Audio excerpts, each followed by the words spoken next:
The fuck? Oh, there it goes. Yeah. There we go. Now we're working. Now we're cooking with gas. The ceiling is up. I'm host Eric. I'm here to say welcome to you. And I'm here to tell you, Death by Monkeys 419, and everybody else, exactly how shitty Mia is. And today, Mia refers to medical doctors. How shitty are Mia? So shitty is the answer. But Eric, do tell us, please, why are they so shitty? I'll tell you. It's a combination of stupidity and incompetence. It's astonishing to see. It really is. It's like, wow, you tards are fucking retarded.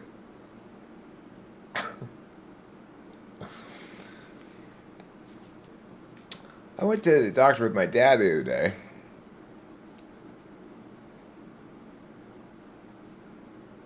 Well, Chris, it's good of you not to count dentists or chiropractors as real doctors.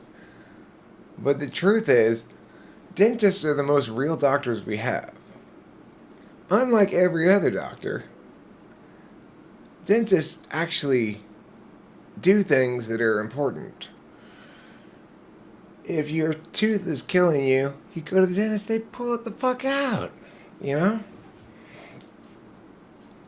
I don't have a problem with dentists, okay? I'm going to go ahead and be supportive of dentists. I think dentists do great work. Note this, of course. How do we know that dentists are real and doctors aren't? Because nobody has dental insurance. That's how you know. So they have to actually do things that are required by the marketplace. That's ridiculous. Death by Monkeys 419. You should not be on those drugs at age 4. So, anyway, my dad went to see a general practitioner at his HMO regarding his depression and anxiety, which in the aftermath of his COVID shit,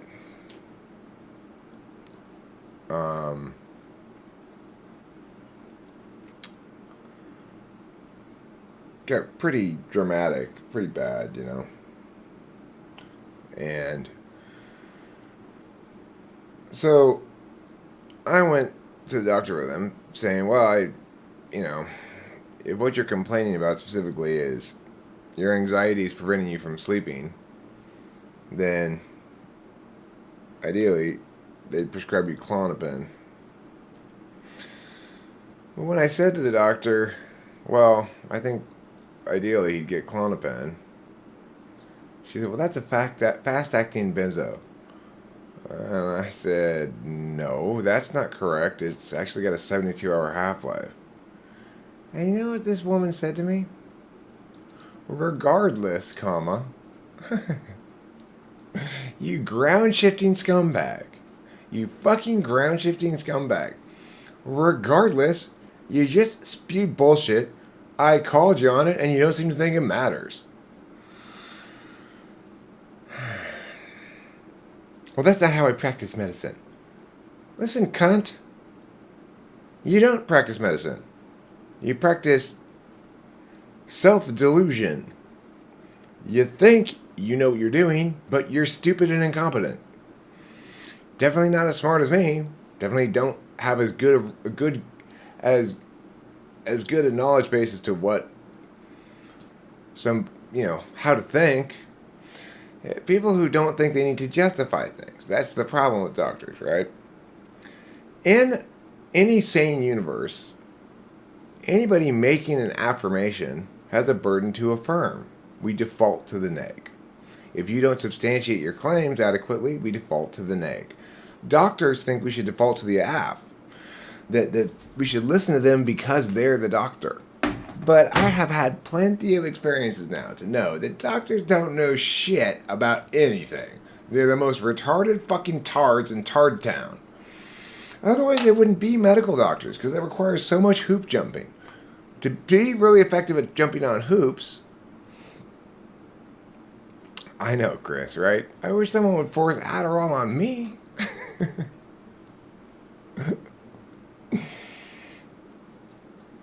If you were competent, you wouldn't be good at jumping through hoops. The fact that you're good at jumping through hoops means you're good at putting your head down, ignoring the truth, big picture things, correctness, righteousness, processes of deliberation, and just do what's in front of you. Well, that's not a good way to be in charge of people's well being and health.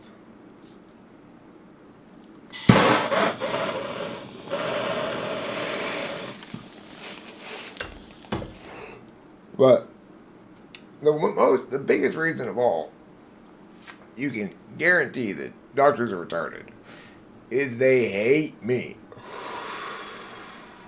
Because I have no respect for their authority, right? They hate me because I say, no, you need to actually justify your claims, substantiate what you're affirming as an advocacy here, to my satisfaction, or else there's no reason to think you know what you're talking about.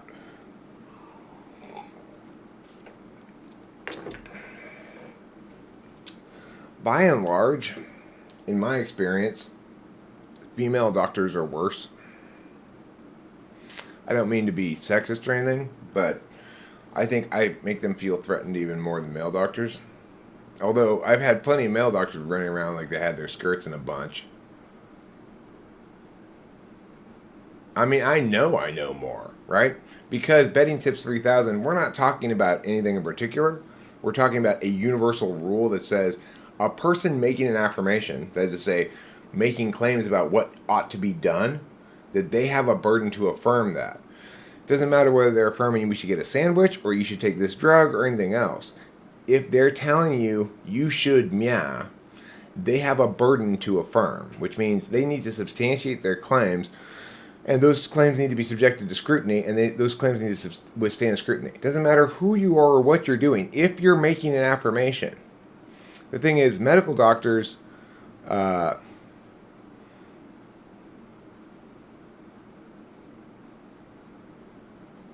be fine. Look, the thing is, we have one intelligent doctor. It's Rachel's psychiatrist. He's an INTP. It didn't.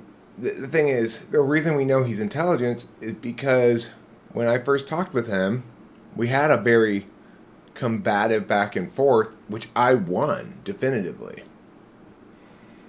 And then we were ready to move on to, okay, now what are we going to do to fix this? Now that we've acknowledged that you fail.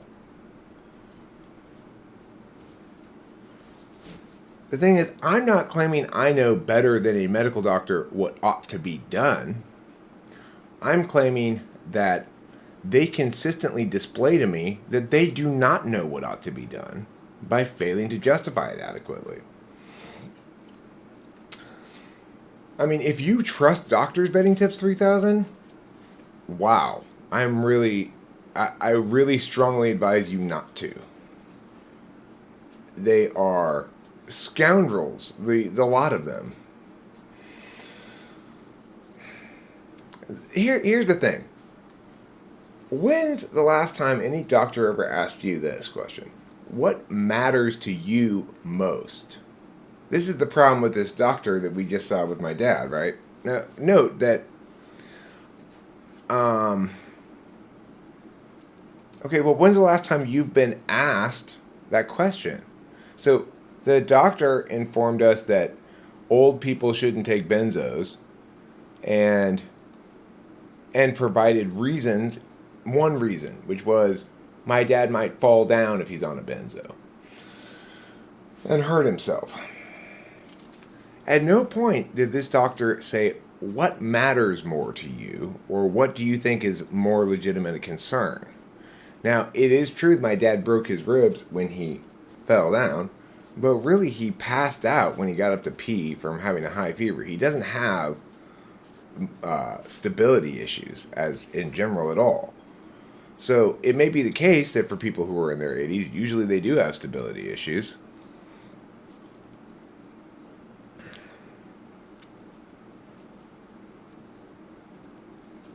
Yeah, try to prescribe Tylenol and then charge you $800.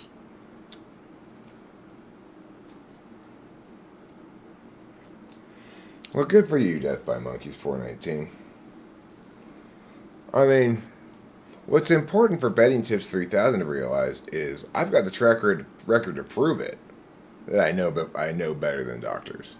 You know, Rachel was abused by a collusion between her narcissistic mother and medical professionals for a decade. But once I got on the phone with those scoundrels, they scrambled like the scumbags they are, you know. Um,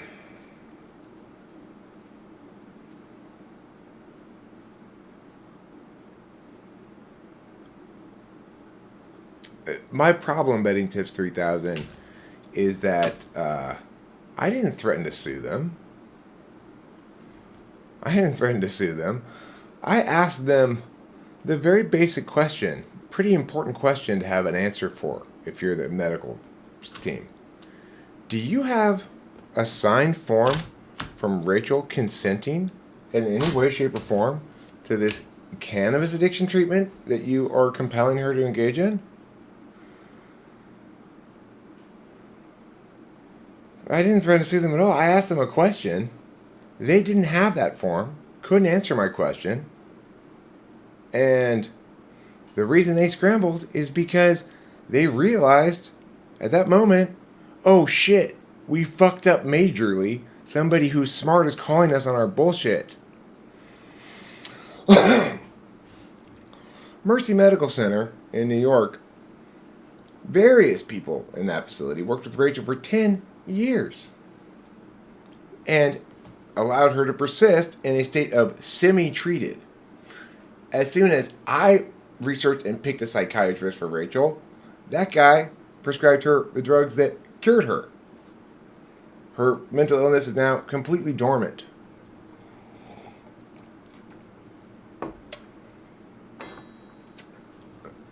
That was the INTP doctor.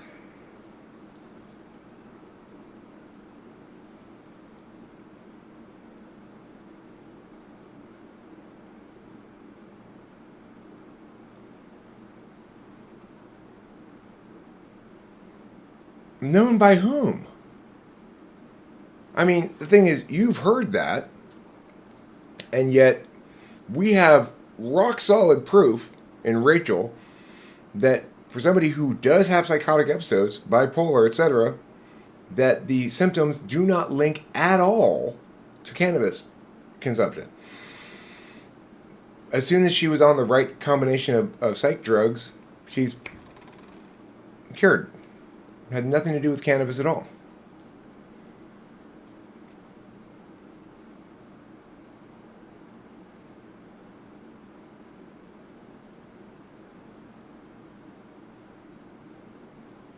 So,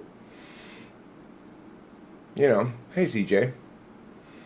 So Betting Tips 3000, it's like you can lie to yourself and think that anything that you can establish a link to is justified. You do not need to concern yourself with what the patient's telling you at all. And that that's okay to force medical treatments on people that they don't want and don't indicate they find helpful at all. Listen, the only way you're going to know whether marijuana links to psychosis is by talking to the actual patient who's smoking the marijuana and experiencing psychosis. You do not get to determine for that person what the status of that is. Well, then why did you say cannabis has been known to make psychotic episodes worse though? I mean, does that, because we'd already established that what was happening there was crazy camp to make Rachel attend these cannabis addiction sessions that she had already indicated she didn't want and she didn't believe had anything to do with the problem. But this is the problem, Betting Tips 3000, is medical doctors are dumb like you. They think that's relevant to this issue, even though we've already established that by talking to the patient, it is not the case for Rachel that, marijuana links to psychotic episodes. She made that clear to the medical staff. They didn't listen to her. Why? Because she's crazy, right? This is the kind of stupid ass shit that happens when you're focused on the wrong warrant related to a given advocacy. My advocacy right here is that you should not trust doctors. They're broadly dumbass fucking people. Trust me, I've talked to a lot of them recently. They are some of the dumbest fucking people I've ever encountered because they all seem to think that we should default to AF. Because they're a medical doctor, they don't need to establish it to my satisfaction that they're correct, even though I'm much better at determining what's correct than they are. They just need to rely on the fact that they're the doctors, so they know best, and that we should default to what they think. I mean, what they start at is where they end up at. They start at I can jump through hoops successfully, and they end up as now I'm an overempowered medical professional with way too much confidence and way too little actual ability.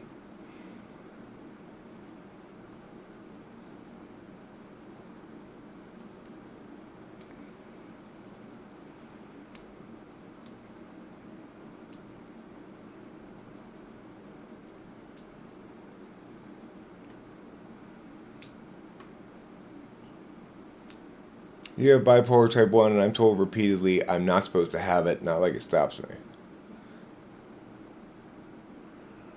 Right. Look, and the thing is, the nice thing about weed in general is it seems to select itself. For people who don't like weed and for whom it doesn't seem to link to ontological comfort, they don't end up smoking it.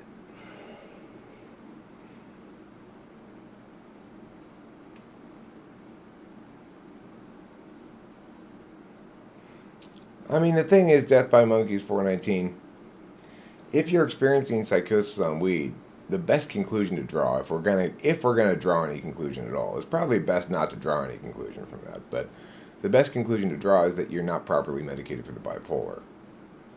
Because bipolar and the symptoms thereof do not link mechanically to things like drug consumption. I'm not saying you are against it. You're supporting the idea that I should trust medical professionals in general and that they know more than I do. But this is the thing. It's because they know more than I do that I'm asking them questions. If I knew more than they did, I'd be explaining things to them, right? So if a doctor came to me about typology, I would explain it to them. For as long as they continued asking me questions, I'd give them the answers to those questions. They wouldn't be bullshit, and they wouldn't be full of contradictions, and I wouldn't at no point act like it was wrong of them to ask me questions. After all, I'm the purported expert in the thing. Doctors do not like it when I ask them questions. But they're supposed to be the experts. Right? And the reason I'm at the doctor is because they have this whole bank of specialized knowledge that they can reference.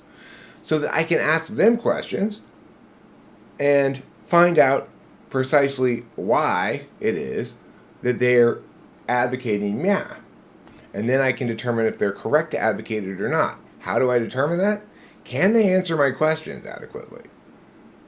And that's just good common sense, right?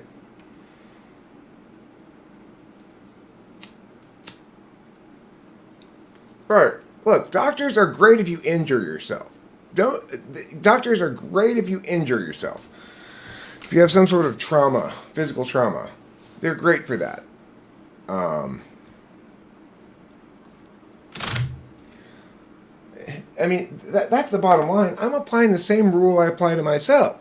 If I'm the expert at something, I'll explain it.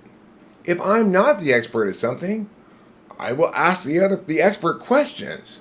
If they can't answer them, then what the fuck are they calling themselves an expert for?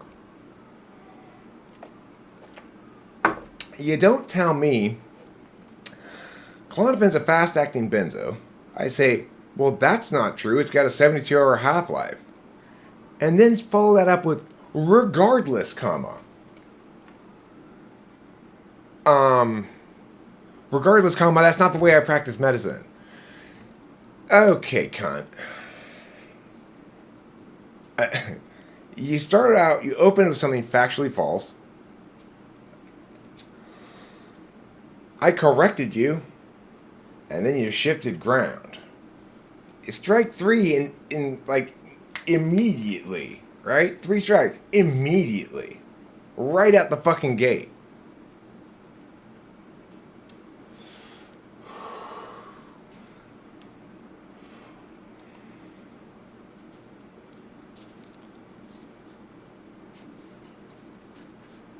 It's not just mental health issues. You know, my dad went to the urgent care the other day with like COVID, post COVID symptoms slash a general not being well. And after they making him wait in the fucking waiting room for 5 hours, they said he needs to go to the hospital right now. You let him sit here for 5 fucking hours. And you say he needs to go to the hospital right now, but he's saying, I'm not going to the hospital right now. I'll go in the morning.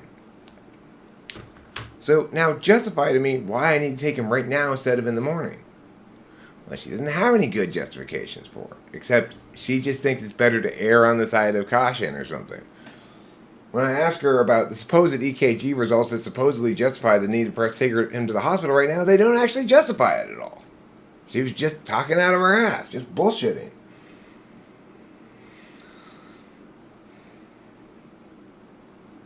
But that's the bottom line. We have to apply the same rule to everybody. If you say you're the expert, then you need to answer my questions. If I say I'm the expert, then I need to answer your questions. And can you imagine me in a typing session refusing to justify myself to the to the client as to why I say they're given type? It would be insane. If I can't justify myself, then I'll make a limited claim. I won't make claims that I can't justify, I guess is a better way to put it.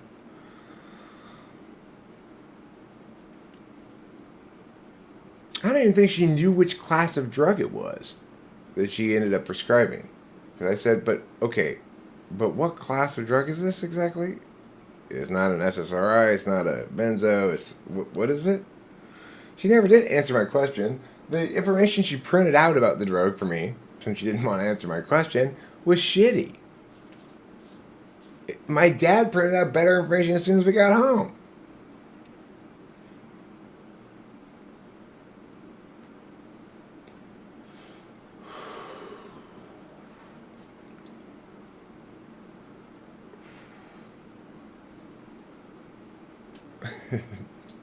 $60 grams of meth a day. That would kill you for sure. Okay, that's like 15 8-balls. You can't do that much meth in a day.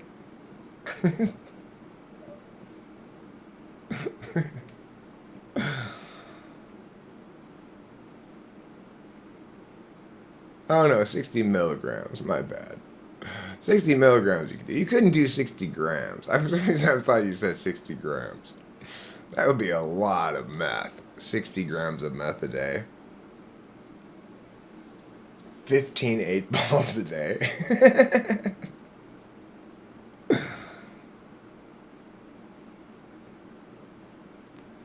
Yeah, obviously, Looper's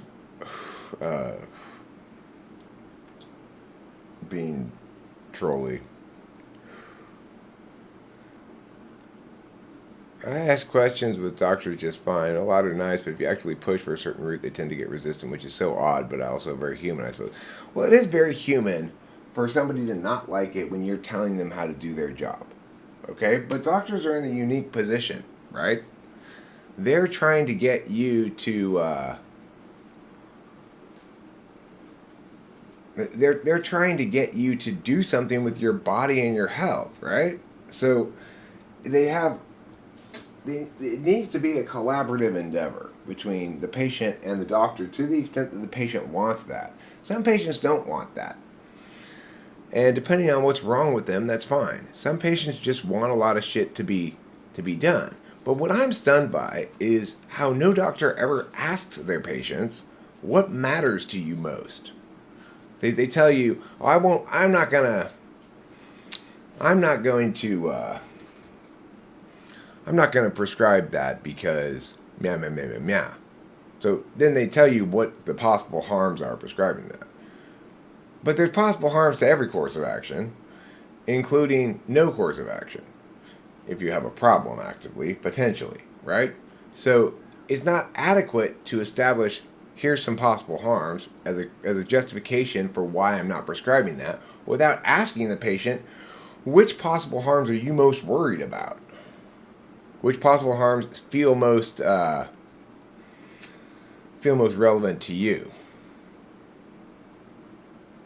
I'm just really enamored by this idea of 60 grams of meth a day. 15 8-balls a day. Okay, well, as your doctor, what I'd like to do is prescribe you 15 8-balls of meth a day. We're going to work our way up to it, okay?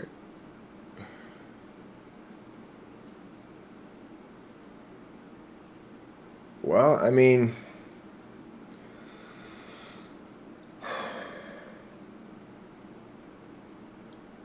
we need to stop being so concerned about other people making wrong choices for themselves. That's what it boils down to. If you're concerned about the fact that other people might make wrong choices for themselves, then you need to worry about yourself.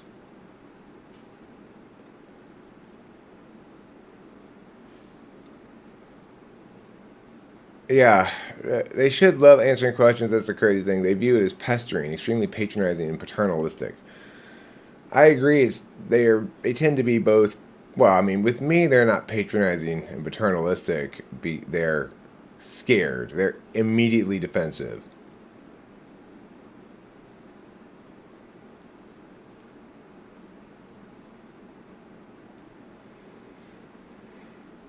As soon as, you know,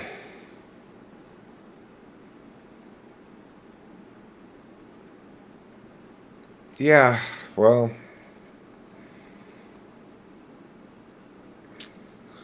that doctor who was interpreting EKG results without any actual justification for the conclusion she was making, I realized the more distance I get away from that event, just how terrified of me she was.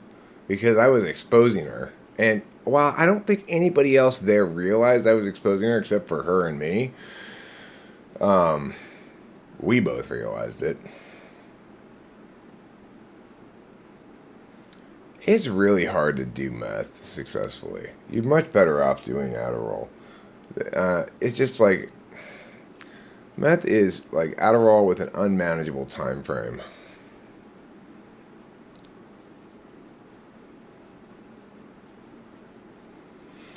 I mean, I think they should be engaged collaboratively with the patient. They should recognize that that people have different priorities and that particulars are determinant in certain things. So a lot of doctors, you either get too much NI or too much SI. It seems like you get a lot of TE DOMs become doctors. So you got tool function, SI, tool function, NI a lot. And in both cases, it makes them fucking stupid. Because you get your ESTJ doctors who come in and want to do testing.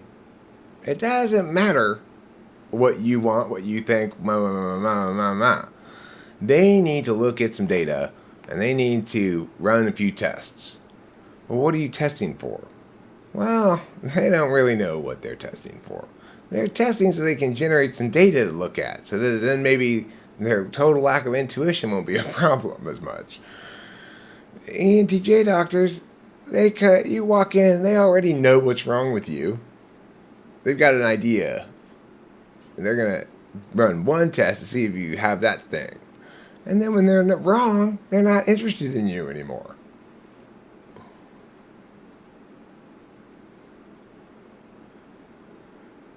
No, it doesn't take years, but it does take a long time. I'd say after a solid 3 or 4 year meth addiction back in early 2000s, um, it took me the better part of a year to return to my normal self.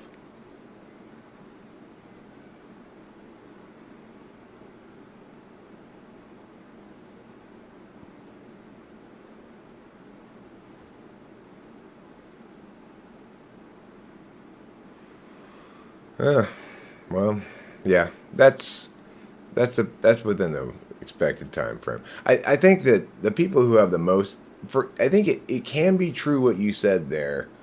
Takes years to become a person again, or may not fully become a person again, is true if you inject it. For people who inject it, people who inject meth end up just lost. They're gone.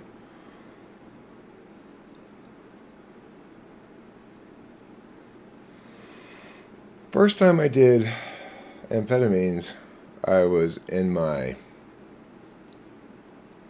I guess mid 20s probably.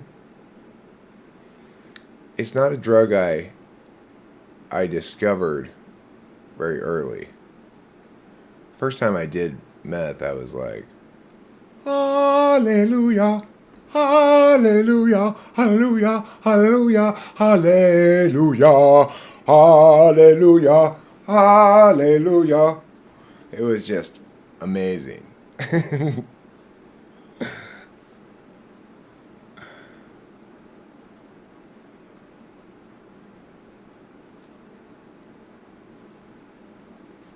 Yeah. No, it doesn't impair one's ability to feel empathy, but one may under prioritize. I mean, you get caught up in shit, and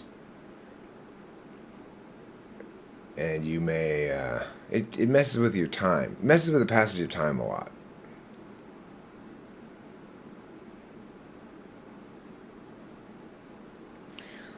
Well, I mean, the thing is this: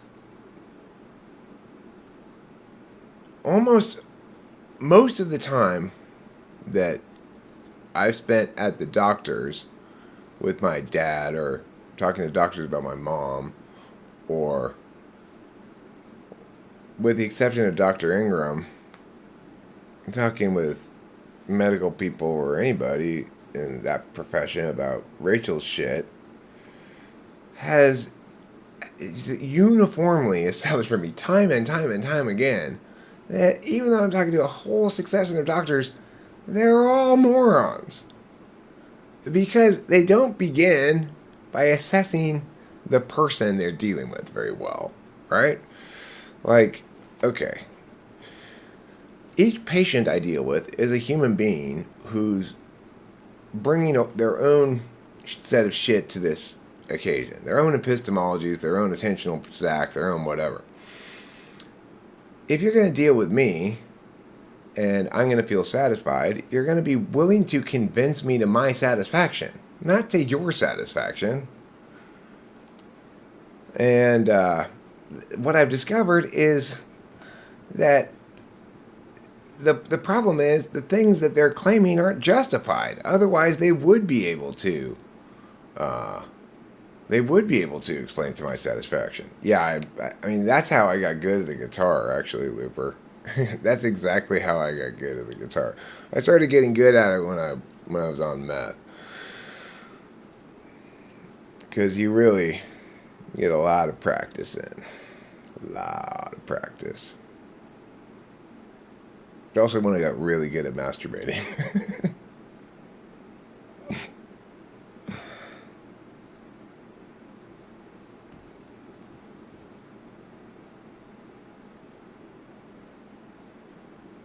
Yeah. Well, I don't think people think smoking cigarettes is creepy as hell.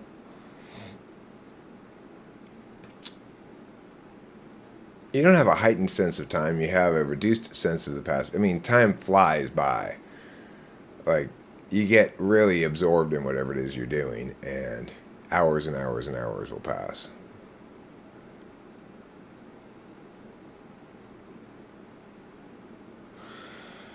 Anyway, I'm the thing is, prior to meeting Rachel, I had not really any opinion about doctors. I didn't think they were bad, or I assumed, I guess, are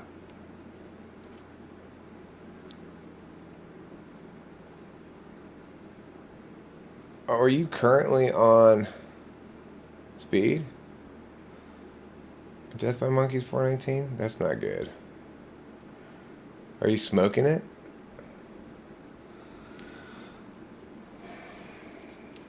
Um, yeah, so it's like, I was kind of shocked. I continue to afford the benefit of the doubt, even though I shouldn't at this point. I didn't really this last time. I like walked in with my dad and just knew, like, whatever. But I didn't get upset. Unlike often, as long as my expectations aren't disrupted, I don't really get upset, I guess. It's the prime directive. It's what everything boils down to. If it's what you expect, then you're not going to be bothered by it.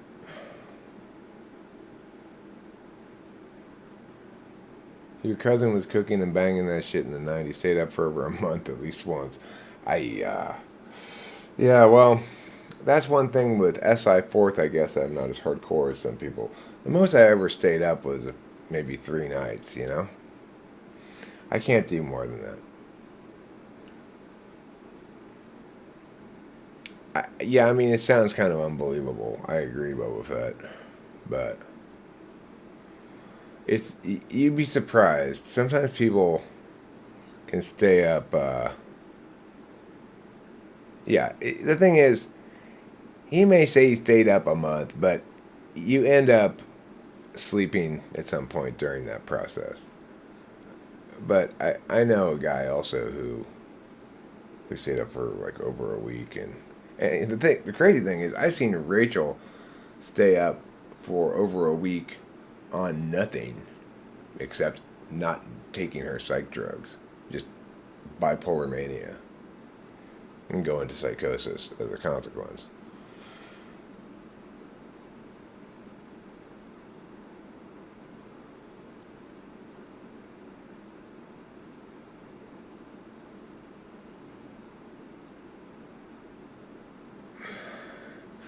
Yeah, I always found that I required a 4 hour block. If I hadn't slept in a night or two, then the minimum amount of sleep I could get would be 4 hours. But I could get 4 hours, get up, and then I'd be okay again.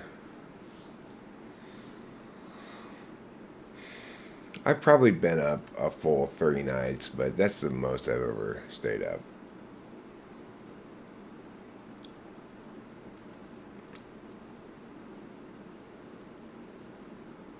Well, the thing is,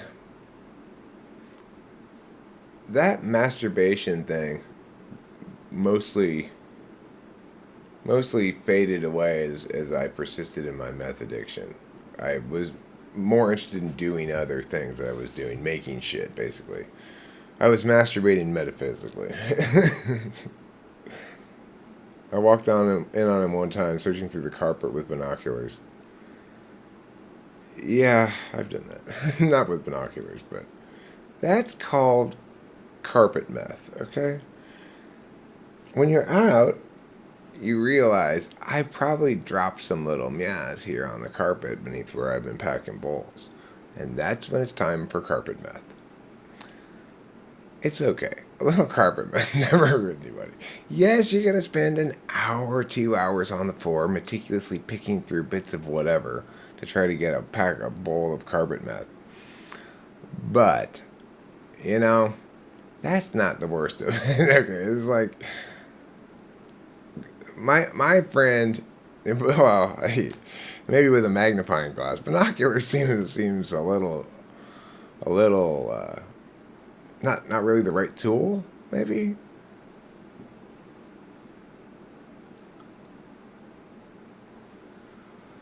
Yeah, well, CJ, you've got the natural energy of an ENTP who's not on speed.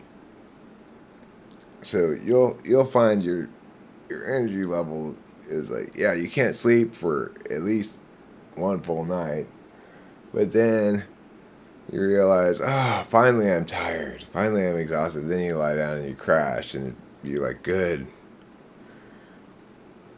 good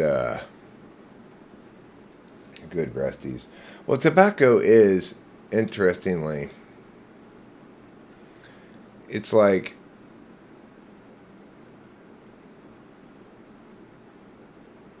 I won't bother trying that, Looper. The 2 hour sleep per day technique, sleeping 15 minutes at a time, that's a terrible idea.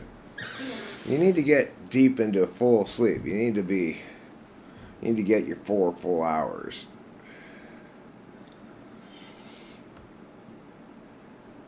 Tobacco is like the last thing you give up. And when you're broke, as you get broker and broker, everything else goes first, and then tobacco goes last. If hopefully never. It's like I keep a box of cigarette butts over there, in case we get broke and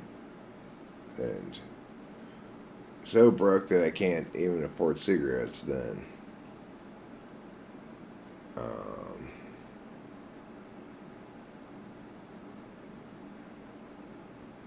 then I've got butts to smoke at least.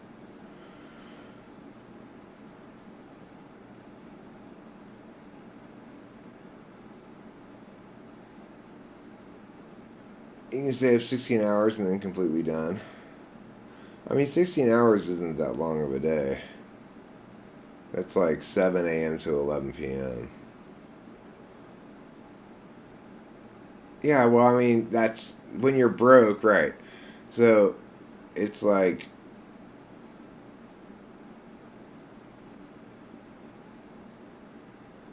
when you know, shit, I should. I'm so broke. I've got like $20 left. I guess I'll get a bag of Boogler and roll those fuckers. Because Boogler will last you about twice as long as a pack of cigarettes. Maybe a little longer even. Yeah, a bag of Boogler.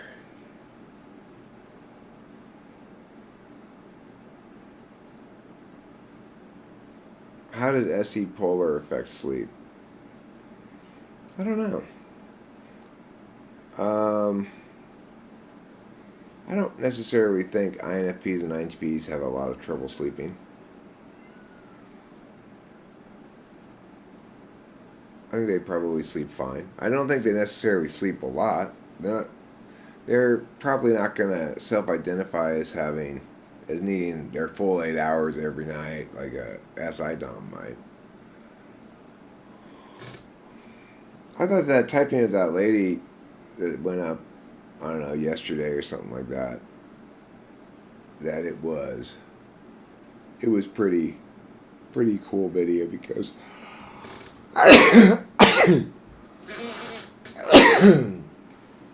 she typed out so perfectly ISFJ, and she'd come in thinking she was ISFJ, so it wasn't a problem, It wasn't like I had to fight with her at the end. She was just so textbook. All of her answers lined up perfectly. In contrast to this person today, who was, well, when you're not an Adderall Dom, then you're a sleep dominant person.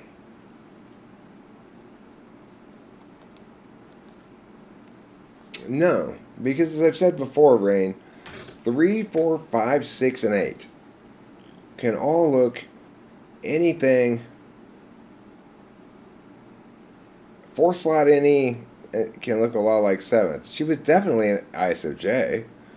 I mean, she was definitely an SI dom.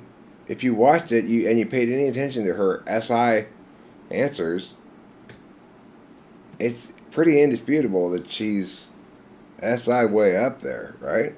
I mean, which is going to be reflective of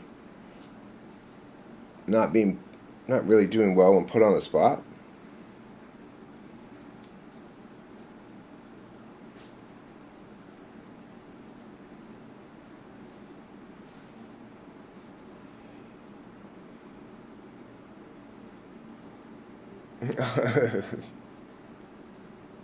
You got any cigarettes? No, but a bugler. Oh, never mind. Okay, thanks. Never mind. You don't want a bugler? Yeah, okay, fine. Let me have it. It's better than nothing, I guess. It's so meow. You know, it's like it's got that buglery taste, and you're just like spitting out little bits of tobacco. Like, and you probably rolled it too tight. You know, you probably rolled it too tight because you know it's you're not rolling a joint, but you're a lot more accustomed to rolling joints than you are rolling tobacco. And you think, oh well, this is a nice loose tobacco. I'm gonna roll it up here nice and tight, and then it's hard to hit at the beginning. And you're like, I made this into like a penner, and it's hard to hit, and it's just so unsatisfying. By the end of the bag of bugler, you've gotten it down, and then your cigarettes are looking more like full size cigarettes, and they're hitting pretty good. The key to making a good bugler is to not roll too tight, so you get a good draw off of it. I smoke Marlboro Red, so I expect a nice hearty lung bite from my cigarette. I'm not going to be satisfied by this meowdy meow. What's the difference between 5th slot and 6th slot TE when criticizing other people's TE? Well, you're not looking to criticize TE if you got 5th slot TE.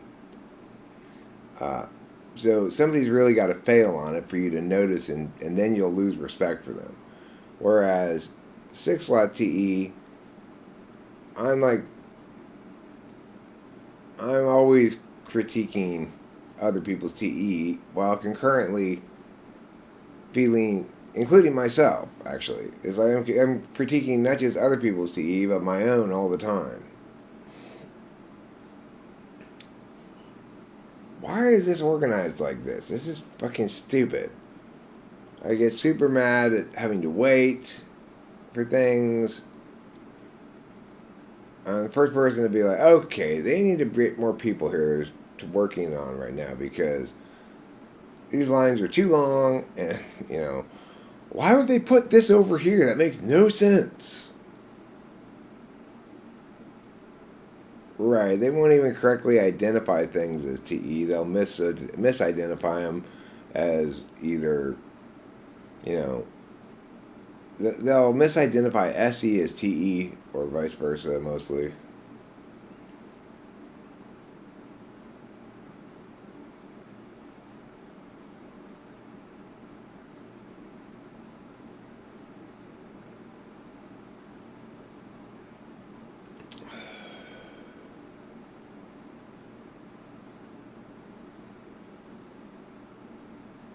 Seventh slot TE folk.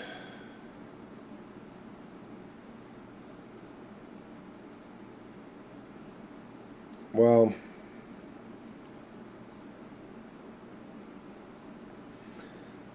Hero Lamb.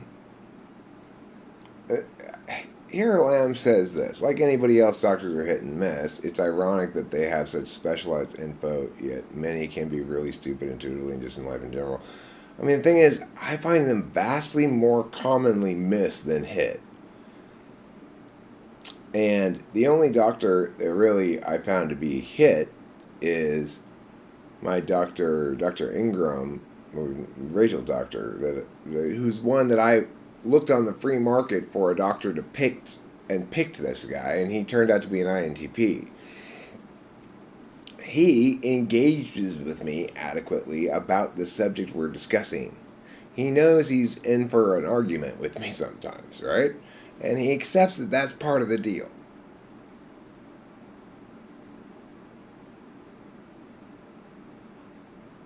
We pay for it too. We pay for it in cash. When you are a cash patient, when receiving video suggestions, you're more likely to do them when you receive them in live chat or as comments. I'm not really likely to do them at all, but it depends on a lot of factors.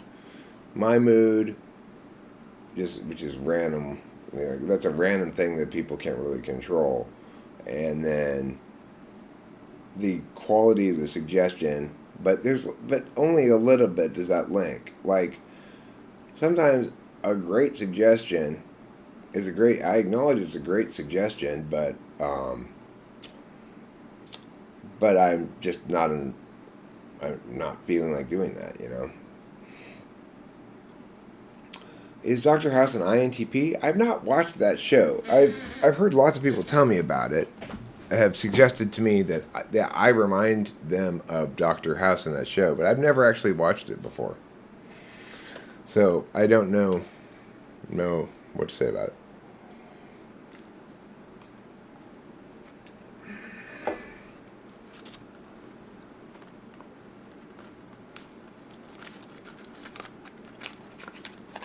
Maybe I'll have to watch a bit of it and see if I can imitate him. I might be able to imitate him pretty well.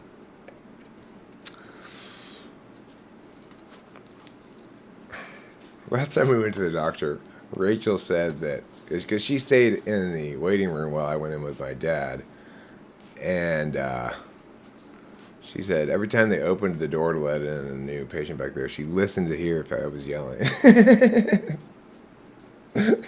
Listened to see if she could hear me yelling at somebody. But it was like,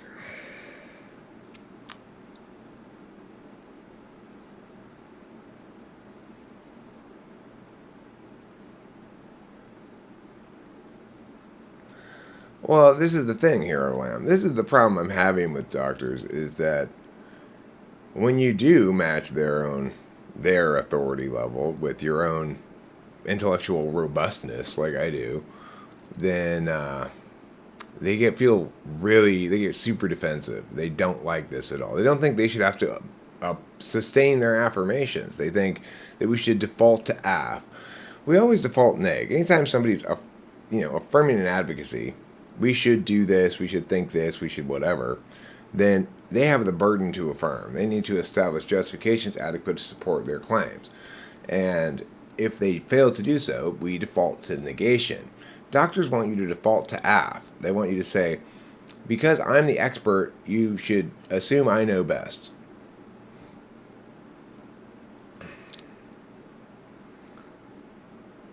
I mean, there's always an identifiable status quo.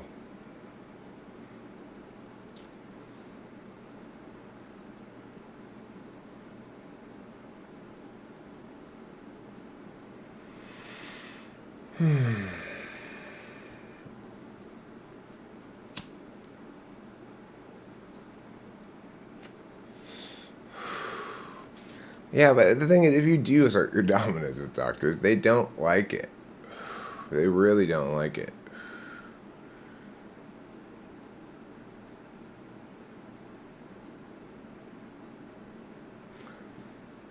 I self-identify as lawful good, but other people perceive me as chaotic good because they don't recognize that I'm upholding and affirming the most foundational level laws. And that when I'm negating rules, it's because they fail to sustain when cascading down from the actual laws of things.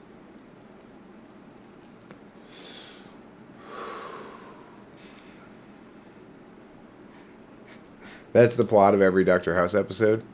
You guys are missing this key component. And everyone else is like, fuck, we didn't think of that. Thanks, Dr. House. That's your elevator pitch of House. What's your idea? Death by Monkeys 419. Is it the electric light bulb? That's not your idea.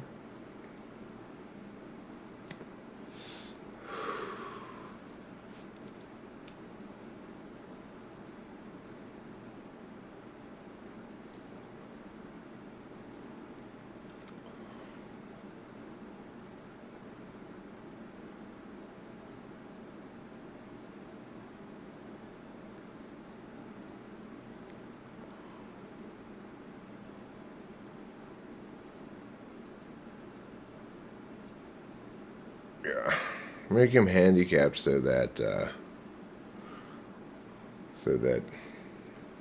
he's got a good excuse to be curmudgeony. House was also a pretty chaotic guy. Definitely ENTP. Not to say we all are chaotic, but I think that he's often using TI critique in the show, punching holes in the others' arguments.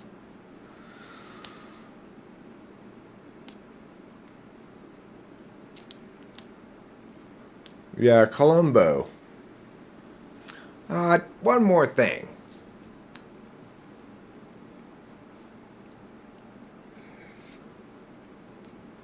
Like Columbo, he was always starting to leave and then turning around and having one more thing to ask about. Curmudgeony. Like a curmudgeon. Curmudgeonity. Curmudgeonity.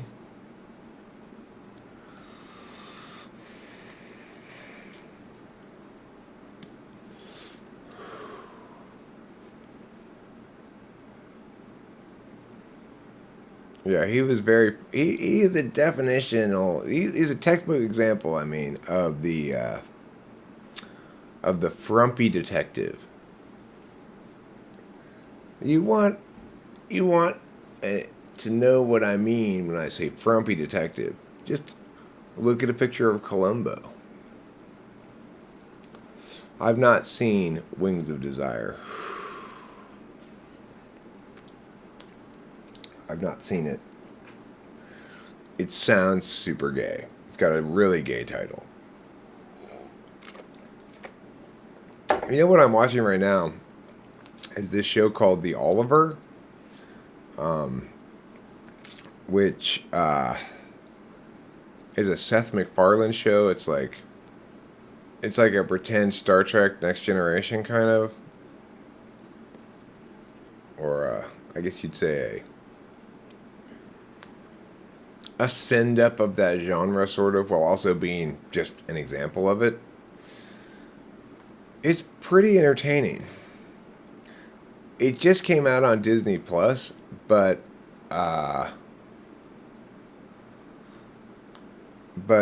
it was made at least a couple years ago because Norm Macdonald's in it as the voice of the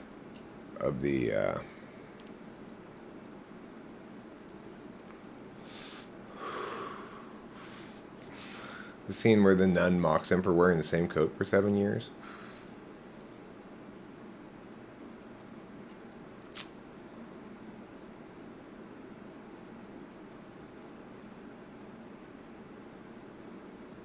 You binged all 8 seasons of Game of Thrones in less than 2 weeks. I moved through shows really quickly too. Yeah, he was really funny guy. He's dead now, you know.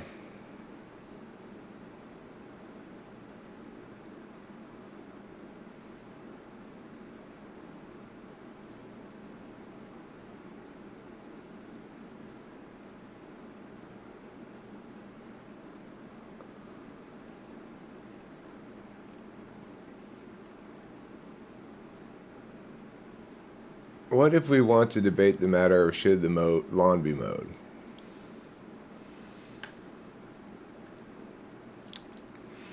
Well, we wouldn't be debating should the lawn be mowed. We'd be debating should we mow our lawn. And then the status quo is whatever our current situation is. Do we currently not mow it or do we currently mow it?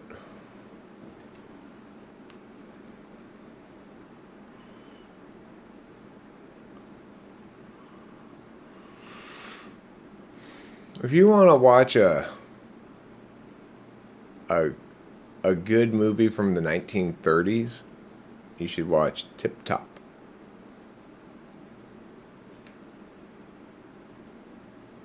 Because there really aren't any good movies from the 1930s. It's like before they got good at making movies. But Tip Top's pretty good.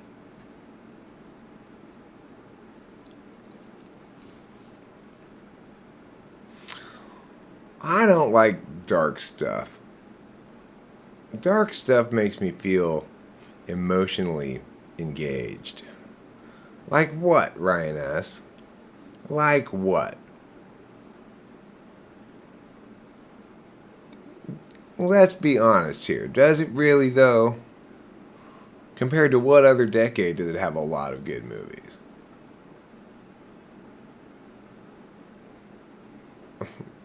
Okay, but if the matter in debate is should people mow their lawn, well, the answer is correct. Is definitely correctly established as well. You have to ask the individual people as to whether they should mow their lawn. If you're actually saying should we legally mandate lawn mowing, as a lot of communities do, that's a separate question. The thing is, you're trying to make normative a prescriptive question or a law question or something else. If you, in other words, if you're debating that question, should people mow their lawns, then you're debating a moot question.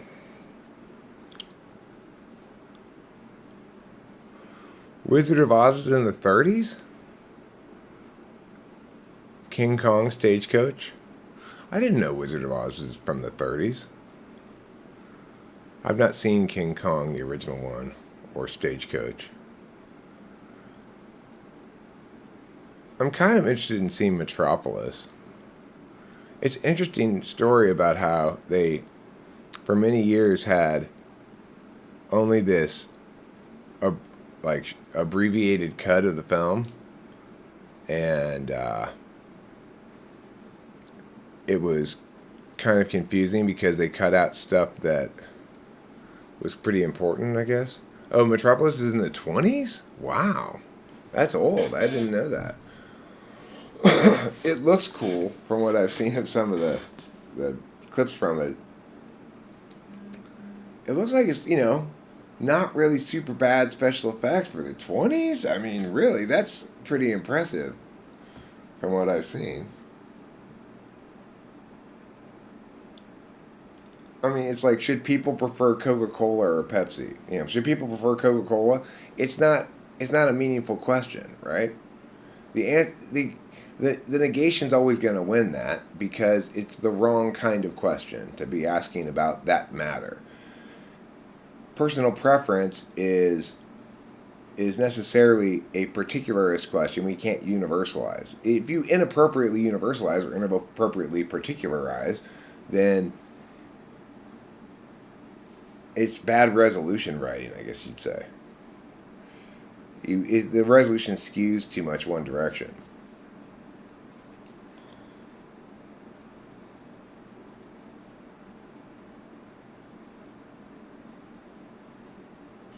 ISTJ's mom tells him he's going to lose a video game console if he doesn't do his homework. His reply, I'm not going to lose it, Mom. It's right here. ISTJ humor. Yeah.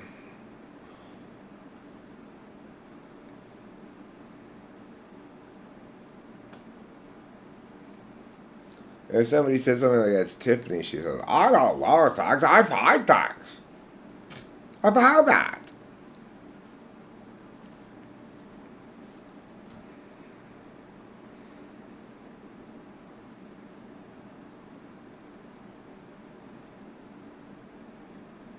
Alexander Solzhenitsyn.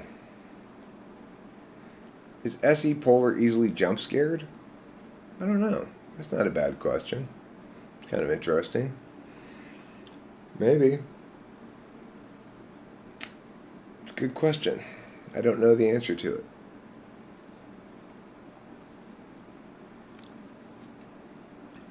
Noble Noob TM. I'm glad you trademarked Noble Noob.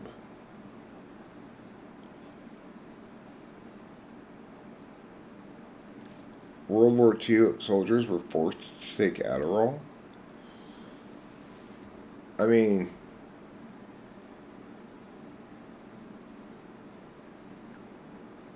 I don't think it was Adderall, was it? I mean, I know that the Germans and some others had meth pills.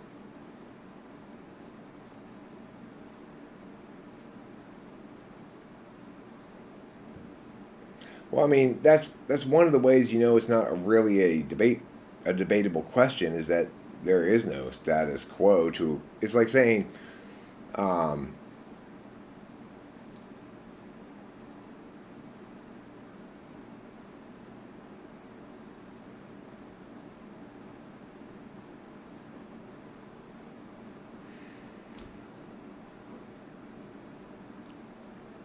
should the time of day be pink? If I ask that question, and I can turn it into an affirmation or negation, the time of day should be pink. The time of day should not be pink. I make it a normative question by including should without any frame that can make it prescriptive. But it's just the issue is the reason there's no status quo is because I'm not saying things that make sense. You can try to walk that closer towards something that sounds like it makes sense, but fundamentally it doesn't make sense in the same way what I just said doesn't make sense. Well, so is what you're doing by saying that there exists a status that universalizes about whether I should mow my lawn is the same kind of category, or it's just more well disguised.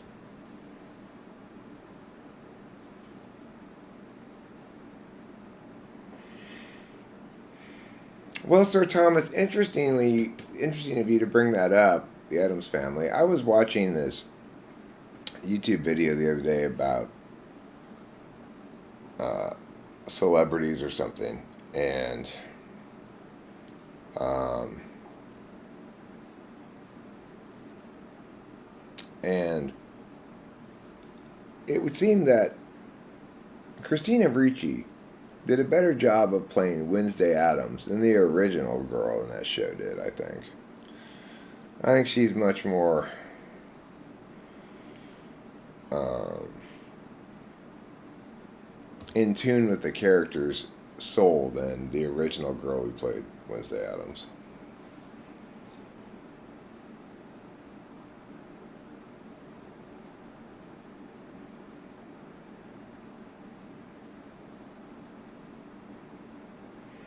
There are an infinite number of ways, there is an infinite number of ways you can categorize someone as a victim or oppressor.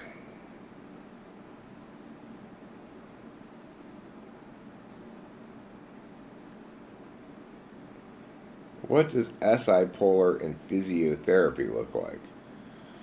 Well, probably it has a very. People who are SI polar are not good at re- relating information about their own bodies.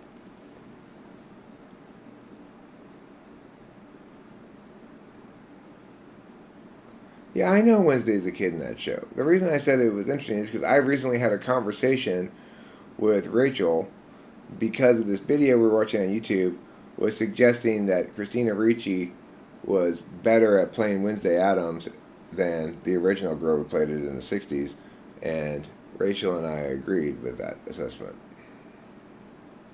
That's all.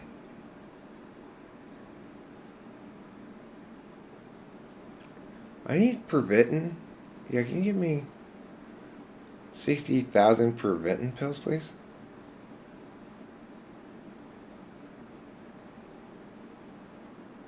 Buffalo '66 was a good film. I've seen that. I saw it was a while ago I saw it, but I remember certain scenes from it pretty well anyway. She did do an excellent job in that movie. Of course, here, Lamb. I'd also point out that you may be picking her sexiest role as well. So maybe you're just a perv?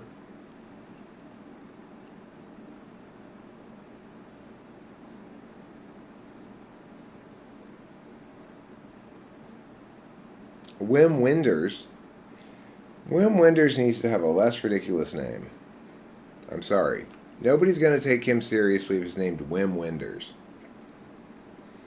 That's not a person you can take seriously. I'm sorry. Who has Wim as a first name? W-I-M. It's so whimsical it doesn't even include the H? Come on now. That's too whimsical. It's too much whimsy in your name. Vincent Glow is one of your favorite people, huh? You know who's not one of my favorite people? Steven Seagal. I saw a video about what an asswipe he is on YouTube the other day. Been watching some celebrity videos about celebrities, you know. Hello? Hi, handsome. Hi, darling. I'm gonna make myself some morning stew. Okay, sounds good. Are you out of Klonopin? Is that why you're not sleeping? No, I had a nightmare. Oh. What did you dream about? I was at this, like, Mexican bar. Uh-oh. And, like, I just was surrounded by people from high school who I didn't get along with. And I woke up, like, it was a weird dream. Like, so, like, I was at this Mexican bar and it was, like, Dia de los Muertos themed. And, like, everything was in, like, candles and, like, skulls everywhere. But, like, I remember everything being in, like, very tight quarters. And then I was, towards the end of the dream, I, like, was talking to people who didn't like me in high school, and I woke up and I, like, you know, like, felt a little weird. I was happy to see that you were streaming. Well, Rain, yes, you might be able to debate about whether we should use sand or concrete as a foundation, but if it's before we've begun building buildings, then we're necessarily going to discuss whether or not we should use sand or concrete as a foundation for this building. And the answer to that is not really a matter of debate. It's a matter of TESE stuff. Well, what do we have available? How much of the respective? It's a cost-benefit analysis, and it's a prescriptive discussion. It's not really something that gets debated per se.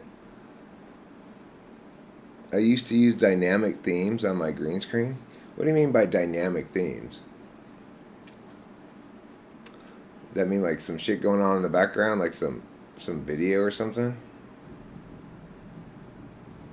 Is that what dynamic themes means? Would you like me to put some shit going on in the background? I could do that. If that's the kind of thing you're into. If that's going to make you hot and hard, then okay, I'll do it. Well, I mean, the thing is, genuine prescriptive matters that ought to be prescriptively debated are appropriately the area of individual decision making, not debate. You know? Sometimes we debate whether or not we should affirm an advocacy that attempts to solve a problem, and we'll evaluate whether it's effective at doing so. But what's... I mean, yeah, look, you can find something that could be debated that it would appear to not have a status quo if we were to set it up in the abstract. But what you discover is that in that context, somebody's advocating for a change from something that's been decided, or somebody's negating with a counter advocacy. So somebody may say, like, okay, well, let's build this foundation here with concrete. And then somebody else can go, no, let's build it with sand. Well, then you could say you have two different apps, but what you really have is an affirmation which says let's change the status quo, which is not building a foundation. Let's use a foundation of concrete. And then you have a counter advocacy that says, okay, I agree with your let's do a foundation, so let's change the status quo in that part, but let's use sand instead. Let's change it in this other way. It's a way of negating their aff in that case. So what's the status quo? The status quo is, foremost, no foundation. And somebody's advocating we build a foundation like yeah. And then secondarily, this person's going, okay, I agree we should build a foundation, but I'm still negating your advocacy because we should build it out of yeah. In that case, it would seem like the status quo shifts for a second during that counter advocacy to what the app is suggesting regarding foundation, but not about how. It all breaks down like that. I mean, it all works like that. You could find something where it would seem like there's no status quo about it, but there's always some reason why somebody's making an advocacy. So that gets factored in when it's a very particularist question. That gets factored in and becomes determinant on the question of what the status quo is. No, I agree with you. It is annoying to have people negate for the sake of negating. I'll usually call those people trolls and eventually end up hiding them or timing them out a bunch so they go away. Because, and the way you know somebody's not negating for a good reason or not doing any intellectual work for their negation is that whenever you win a point, they just move on to another negation. They just shift ground and know as though there was no obligation to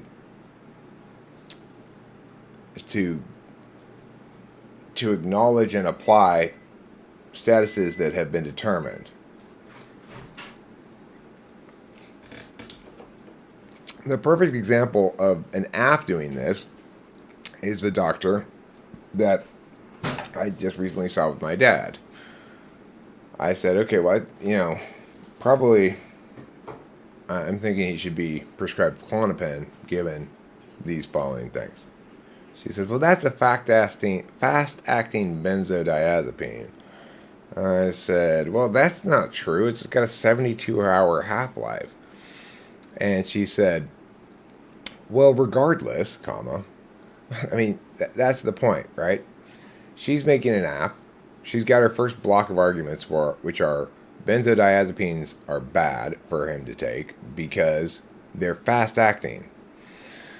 But, of course, there are fast-acting benzos and there are slow-acting benzos. So when I negated that point by pointing out that she's actually talking about a slow-acting benzo, well, she's a general practitioner, so she's not necessarily an expert about psych drugs. I don't know if she didn't know that or if she just assumed I wasn't going to know that. But once I've successfully negated her counterfactual claim, she doesn't get to just move on without acknowledging that, right? Just regardless, comma. No, not regardless. You're trying to make an advocacy, woman. You need to make claims that are factually true. If I catch you in one, you shouldn't act as though nothing happened. You should at least be ashamed of yourself. But the thing is, I didn't even argue with that woman. Well, my dad's, she prescribed Remeron, I think it's called, and it seems to be working fine. And that's the thing. It's like, yes, it matters in this instance whether my dad is successfully treated or not. And if this drug that she prescribes successfully treats them, fine. But the thing is,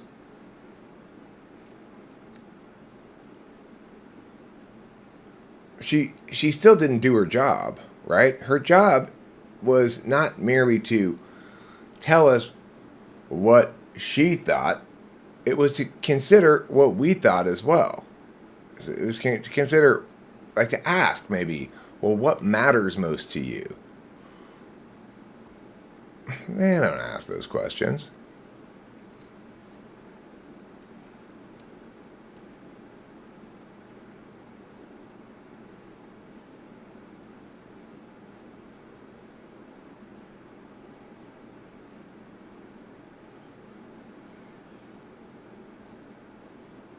Oh, Vincent Gallo. I mean, it could almost be argued that it's actually malicious or evil for them not to be attentive and interested. They have a lot of power. They should be using it in the right way. The thing is, I don't think it's malicious or evil of them. I think it's what happens when, you know, if you have there's a lot of TE DOMs as doctors, and they are all epistemologically stunted in half of the ways that are necessary to be correct about things. They're functionally they're ill designed to justify their course of action that they want to. Typologically, man, it sounds like I encounter the worst doctors typologically or topologically. There's too much of a change in elevation over the course of their bodies.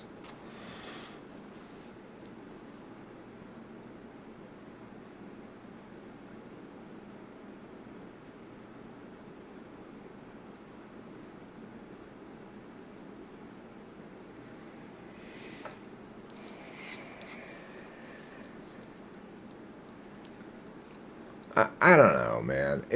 I think that TE DOMs are the only kind of people who are broadly likely to handle being doctors well, because mostly medical school requires a whole shit ton of information acquisition and retention. It's almost like the field's designed to be easiest for ESTJs to successfully accomplish their medical degrees. But it doesn't mean that some other types don't sometimes become doctors. Like Rachel's doctor is an INTP, and he's great, but even so, I got to see from him as well his own cognitive function failures, and this is going to be, it's not just with doctors, it's just the doctors are the people I'm dealing with right now, and they're particularly offensive to me because they're not operating at all under my operational value. I think it's important to be correct when you say things and to be able to justify your claims. They don't like to have to justify themselves. Their justification of it is always the same. It's like, well, I'm the doctor, I know best. You should trust my training and my superior information and wisdom and stuff. But I don't trust their superior information or wisdom because, after all, it's not like we all can't research it, right? And it's not like it requires actual super intelligence. You don't have to do any calculus to understand medical shit.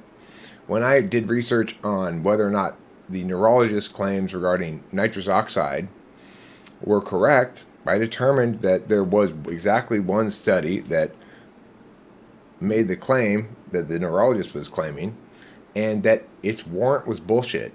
I've read it very carefully, and I've correctly diagnosed the person in it as to what actually is going on with them. It's not nitrous oxide at all. It's pretty straightforward if you actually look into it. It's not. You don't have to have specialized knowledge to correctly critique medical shit. It's just you have to get used to some long-sounding science names for things. That's it. It's not rocket science at all. Rocket science is rocket science, on the other hand. I can't look at your paper on the effectiveness of stabilizing thrusters on this rocket design and know shit about it and be able to tell you whether it makes sense or not.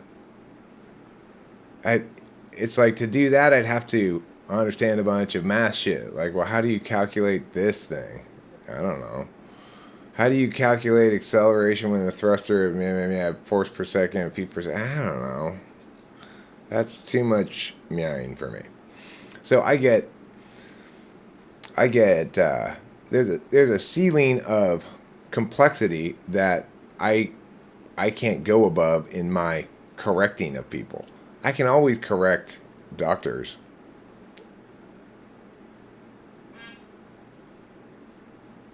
I mean, not a lot of patients actually stand up for themselves because not many patients are well typologically indicated to do so.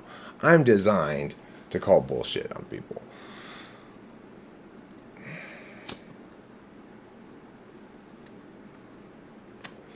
The thing is, nobody's well equipped to understand their own deficits and strengths because we haven't adopted as a universal map this idea of attentional manners and configurations.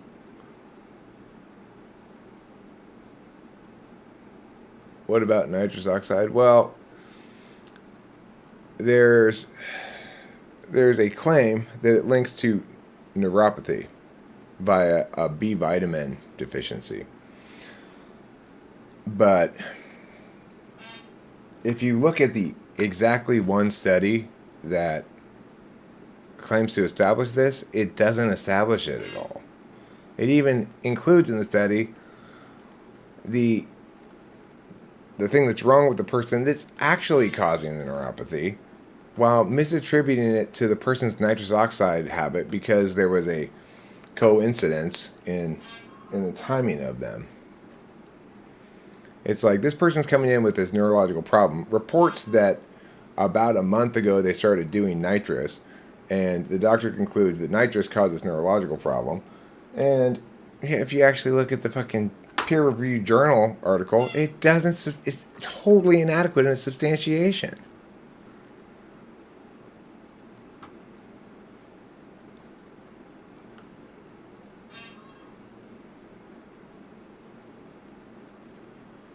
So the thing is,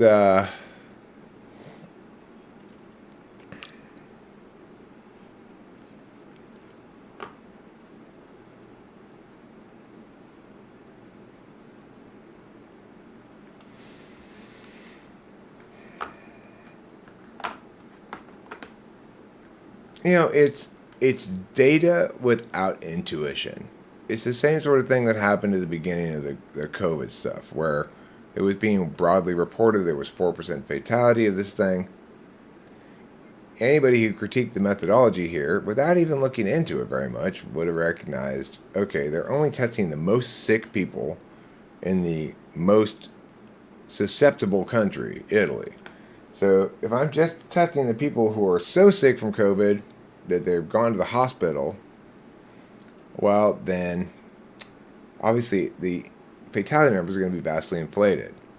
And yet we were sold this bill of goods, and for somehow, some way, as far as I can tell, I was the only person who pointed this out at the time. Crazily enough, I even made a song about the methodological flaws called Stupid and Scared, COVID-19.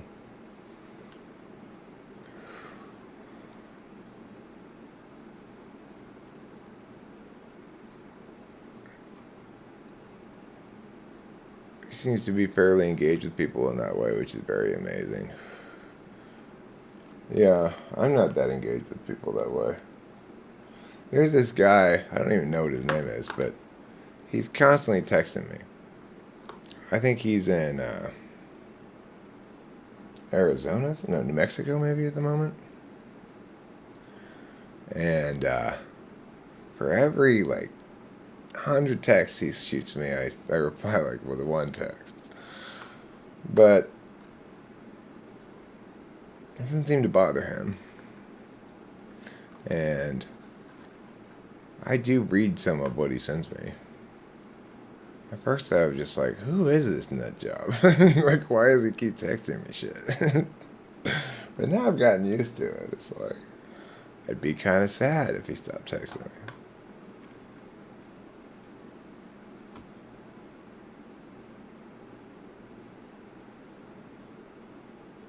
Yeah, I mean, the thing is, I am, but that's also because of cognitive function stuff.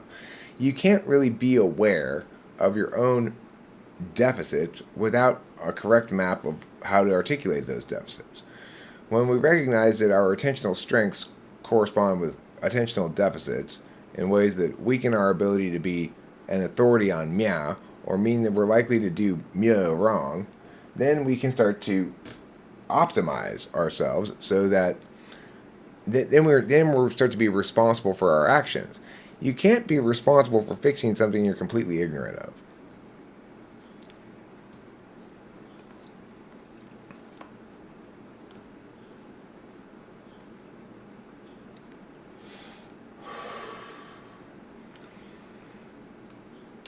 That's the justification why for Christian missionaries is that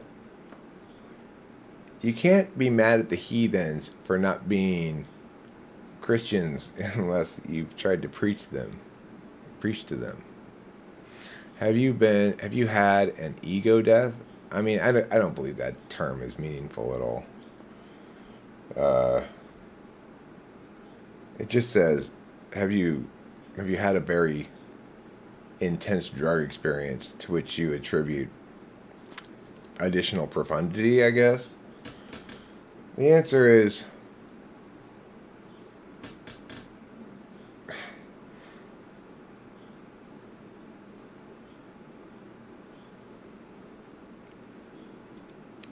if the term meant anything, then it would surely apply to me because I've done plenty of drugs, a, a variety of meows.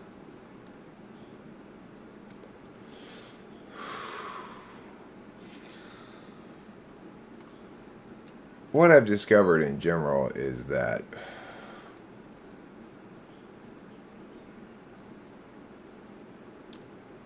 if you do drugs in the right context, in the right ways, it's great.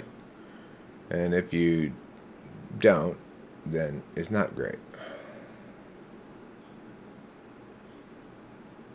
You know, you gotta, people can do drugs well or poorly, is what it boils down to. People who are too caught up in woo woo shit like that with drugs are likely to, that's one avenue of doing them poorly. You're likely to give it more weight than it should have in your life. People, people don't meaningfully learn things from drugs, generally speaking. There are certain candidates for psychedelics that can have intense and meaningful experiences. But by and large, they're likely to be people like my dad. He's in his 80s. He's never done any psychedelics, and he's got end of life mental health issues. His wife's in hospice. She's my mother. She's once you go into hospice, you're in your last 120 days.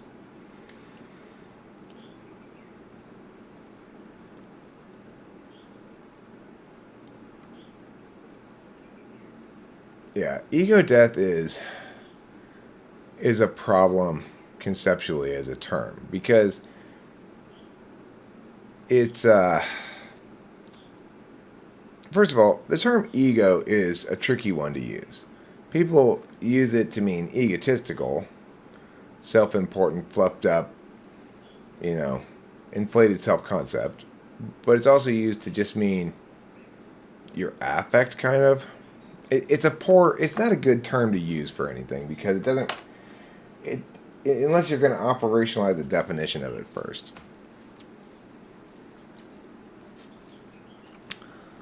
Well, yeah, I mean, there's nothing wrong with being a bit self-important. That's fine. It, the presumption in this idea of ego death is that somehow FE people need ego death. Is usually what's behind it. Is this idea that FE people aren't being true to themselves because they're FE and they need ego death, it's like it's an FI way of saying um, feelings are for deliberation, not for interface. But for FE people, that's not the case. So What's my motivation for smoking? The doctor said I wasn't getting enough tar in my diet. It's a Steve Martin joke. I stole that joke. I copied that one.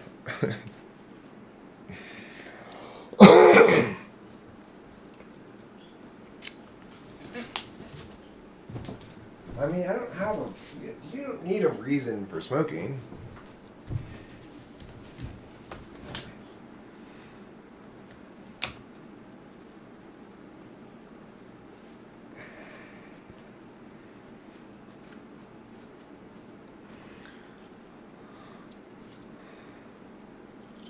Well, yeah, it's true that sometimes people are not in good situations.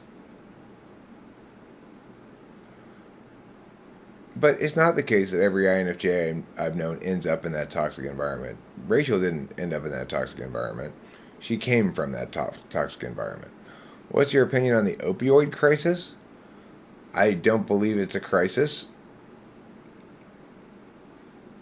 I don't doubt that some people have addiction problems with opioids. And I don't doubt that people who are into them try to get prescribed them even though they're not really in pain per se.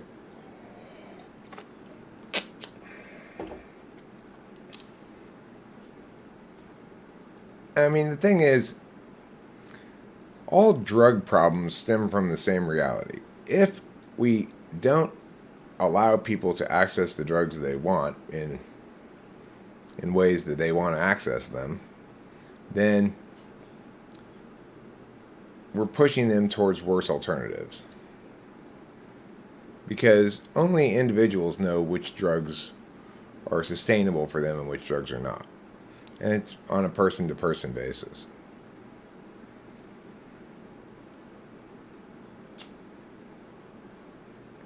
All bets are off when push comes to shove. And all bets are on when meow goes to mew. That's the old saying. It's my favorite old saying. That one and you and what army?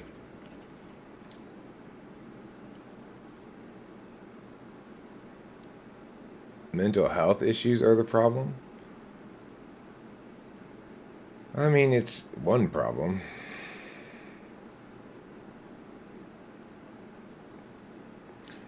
Rachel's problem was a narcissistic mother and brother having too much power over her and her environment back when she was in New York. And Rachel ended up here with me, where that's not the case. This is not remotely a toxic environment. This is the exact opposite of a toxic environment. This is a place where only healthy, loving behavior is allowed, basically.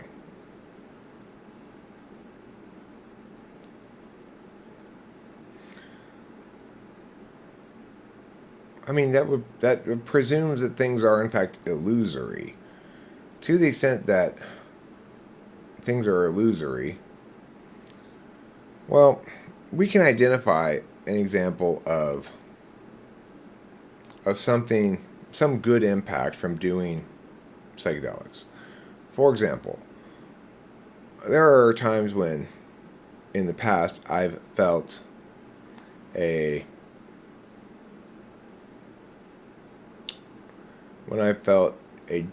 sense of relief from an unnecessary dread that had come over me after doing mushrooms, particularly. And that lasts for a little while. It's true in that instance that I'm relinquishing, letting go of this anxiety habit that I've gotten into, that's kind of too vague to be useful or meaningful, and just a general tenseness and hope that I don't get blindsided by shit and worrying about it or whatever. So in that case, when I feel better after that, it's because I've had some sort of realignment with a better set of expectations.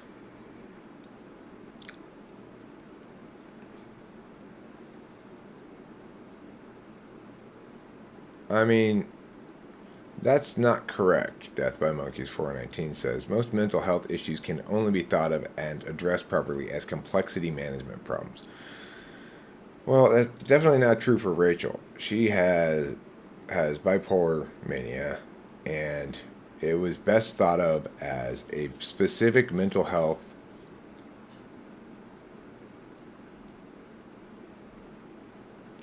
problem, disease, I don't know what you call it, but that had a very specific drug solution that rendered it dormant. So it's a mistake to think that real mental health issues stem from something that you can talk about, right? We cannot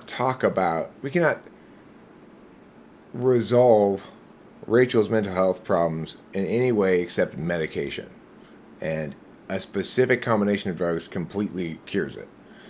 And the reason she's mentally ill has nothing to do with complexity management at all. It's got everything instead to do with her attentional stack plus probably some environmental factors that played into that during her developmental years.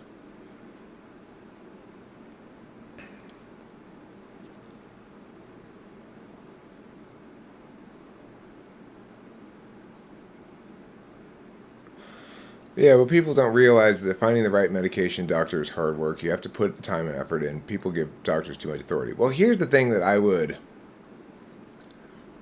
say about going to the doctor. Before anybody goes to the doctor, they should be clear about why they're going to the doctor, what they'd like to happen. If you do not know what you want when you go to the doctor, you will end up just making poor decisions.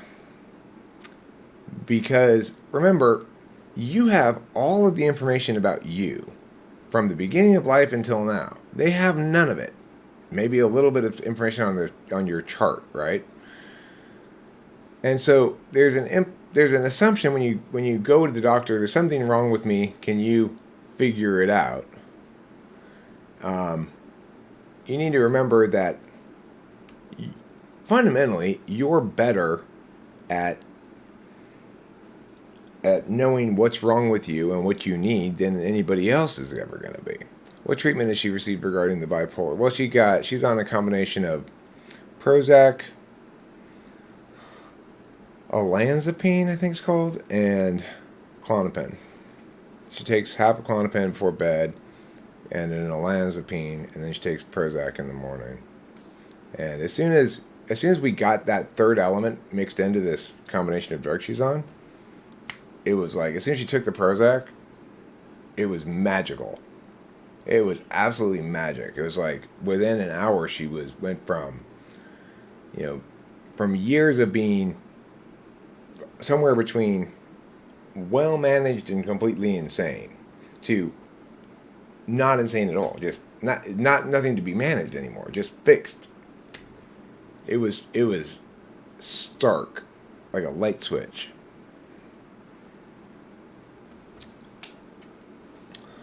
He's an ENTJ. That's the issue there, Hero Lamb, is he's trying to use holistic truths as a way of explaining how things are under a frame of how to solve problems.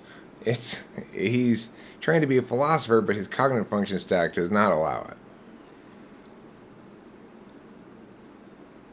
Well, they just, the basic problem, Mac Tolliver, is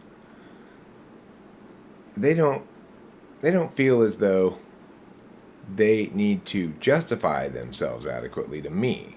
They don't get that if you're trying to convince me or your patient, and I'm there helping your patient, of then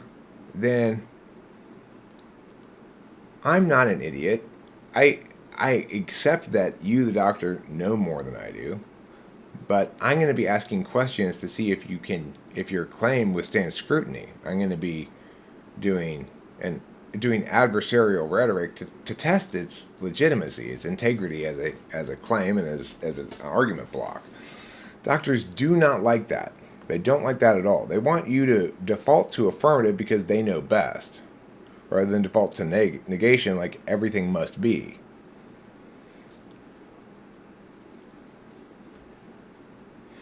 I don't think that's the problem, Moxie. Their goal is not to have a collaborative endeavor with their patients to determine what's best for their patients. Their goal is to be the expert on your body, which is insane. You know, it's insane because, as a matter of fact, if you're a patient who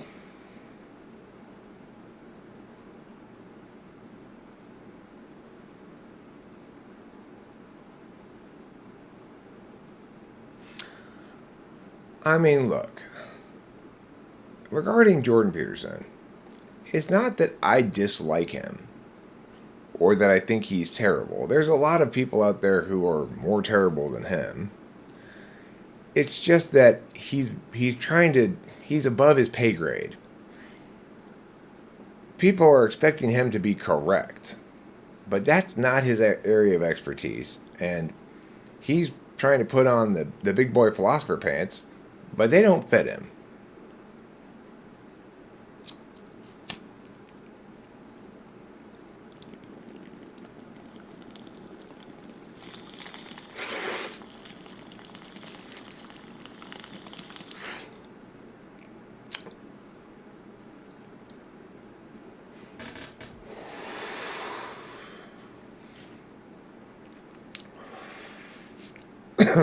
He's better than Jordan Peterson.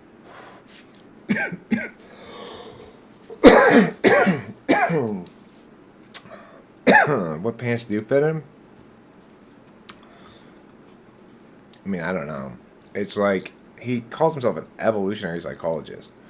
Right out the gate, he's committed to being on team wrongness. His explanations for things are both wrong and irrelevant.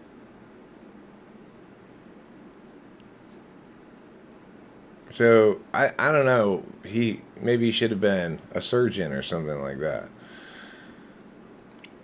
But all you have to do is look at his recent tweet about there was all that controversy over it to go, okay, this guy's a moron who's playing metaphor shit, you know? It's like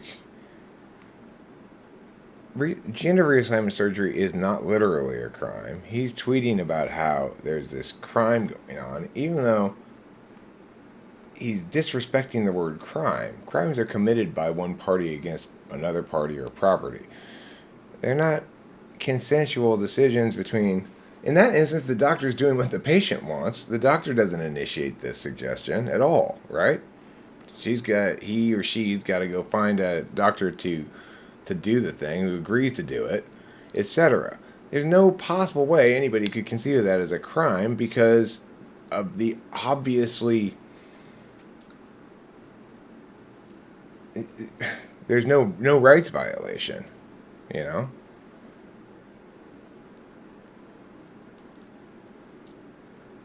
I'll say I don't think it's right how Peterson has been labeled some right-wing nut job or whatever, but I don't think that's true. But I do think he's rambling and boring to listen to.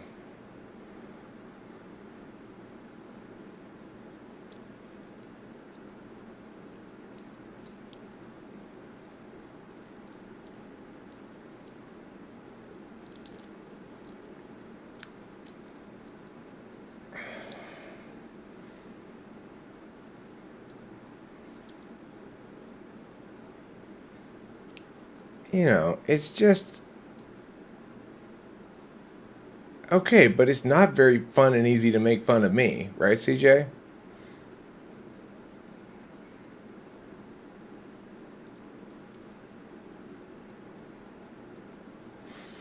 So that's the key difference there. He's intellectually a sitting duck. That's what I mean by he's operating above his pay grade. He's not. He's going to get himself hurt out there. He's not qualified to do the job he's doing. He's not correct enough. It's easy to make fun of him. Zizek's a scumbag.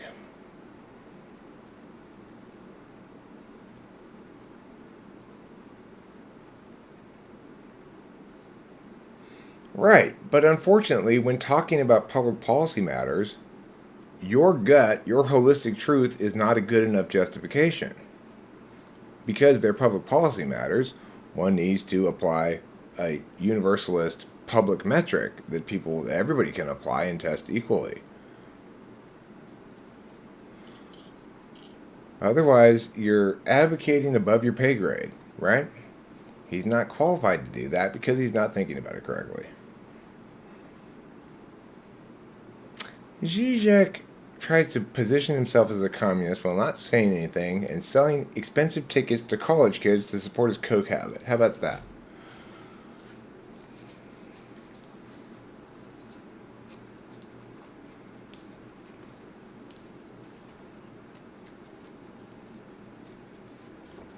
The thing is, an NI approach is appropriate for an art critic. You're not going to successfully critique art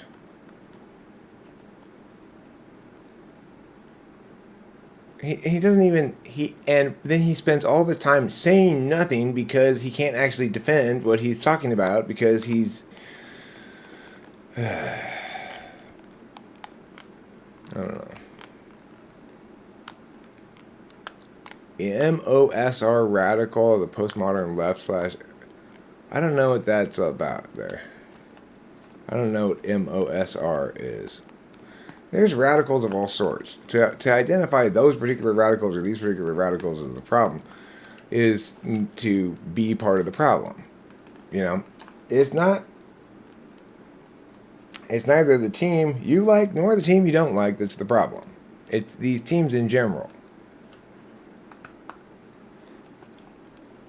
I mean, so maybe there are certain individual people who are advocating that. Then critique those advocacies in those individuals. When you create a boogeyman called the new postmodern left that represents this group of faceless things that is way more unified and active and powerful than it actually is, then you're doing us all a great disservice. Instead, if somebody's advocating that shit, then let's critique that person. Call them out by name, quote them, and shred them to pieces accordingly. Do not protect them by attributing what they're saying to some broadly named, not defined group called the postmodern left. No, death by monkeys. It would not be easier whether you were on your phone, your laptop, or whatever else. It might be easier for you to type, but it's not going to be easier for you to make any headway with this bullshit. We either hold individuals accountable for what they say, or we don't. At least right now, we're talking about things Jordan Peterson actually said, so we're holding him accountable for things he said. We're not attributing to him, we're not blaming the alt-right or some other group that doesn't exist.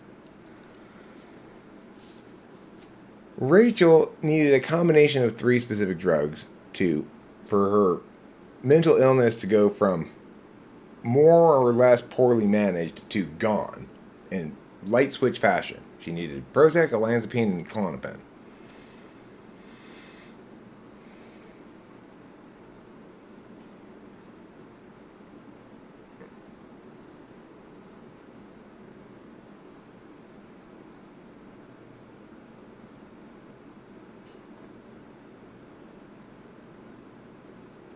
Yeah.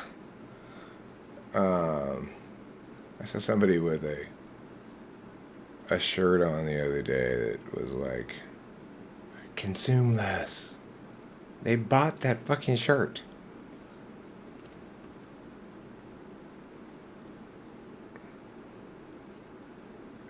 Yeah, I do agree with that. That's why I call him a scumbag, because he knows better.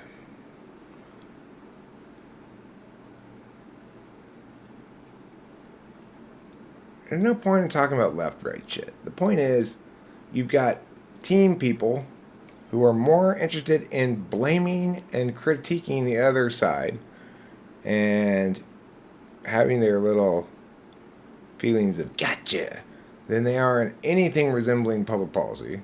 And then you've got actual people who are political statesmen like me who are very rare.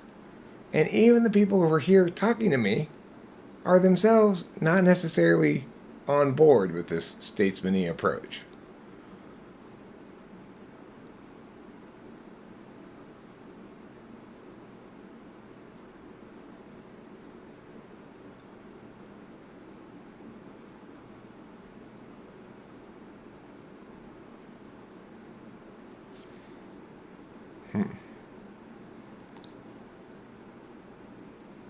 I don't know who Herzog is. You're talking about Whitey Herzog, former Detroit Tigers uh, former skipper of the Detroit Tigers.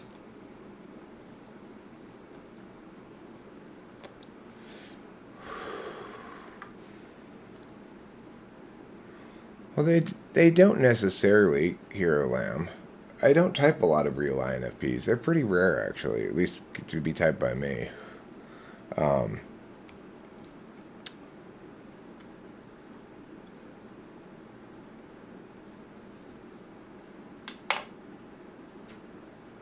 well, and part of the reason is I'll tell you this about this typing that's coming up this morning.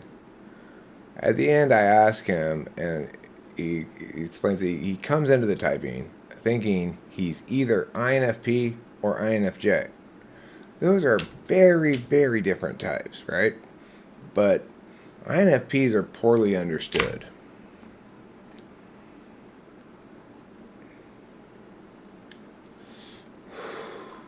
Regardless, it's my position. INFPs are hard, and it can be really difficult for me to distinguish between an INFP and an INTP if it's an INFP. But not if it's an INTP. So it shouldn't be difficult, but it's one of those FI things. I never feel very confident about whether the person I'm talking to is FI.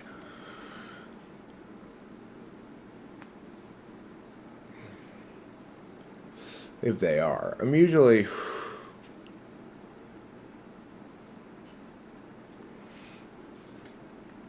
But, you know...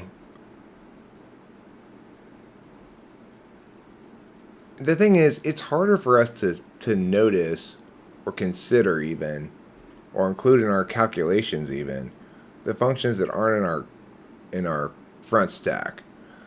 So it's like...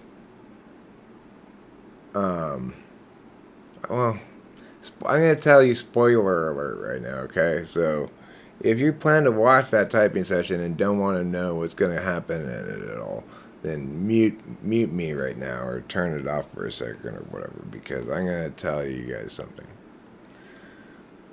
So, Rachel was here for... I asked her to come out and help me about 40 minutes in. And after talking to the guy for a bit, Rachel suggested maybe he was INFP. She felt very confident about him being FI. But she somehow didn't notice or wasn't paying attention to the fact that he wasn't expressing as NE. He was expressing he wasn't expressing as NESI. He was expressing as SENI, you know? So Rachel's instincts regarding the F's are more conscious, you know. 2-6 is more conscious than 1-5. 1 is the most fundamental to who you are, but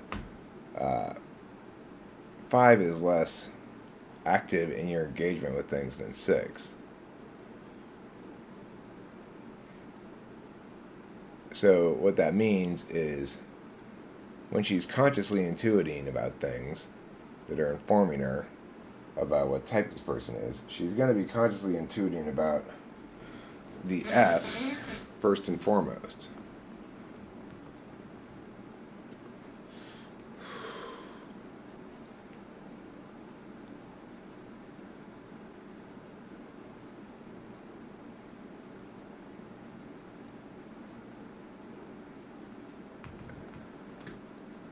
Do you have any other types that might get tricky to you to type because of your FI blindness?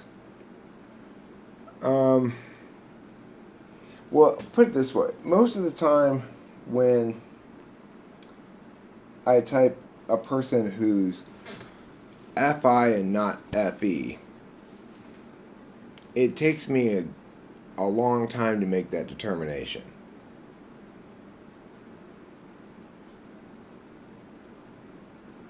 I just don't seem to feel as confident about it as I do when they're FE. As I feel confident about them being FE. And this is more of an intuition thing on my part than a testing thing, because I don't have particularly good tests for the Fs either. So maybe that links to why I don't feel intuitively as justified in my conclusions, but it's also a matter of it's a matter of what I'm accustomed to paying attention to, and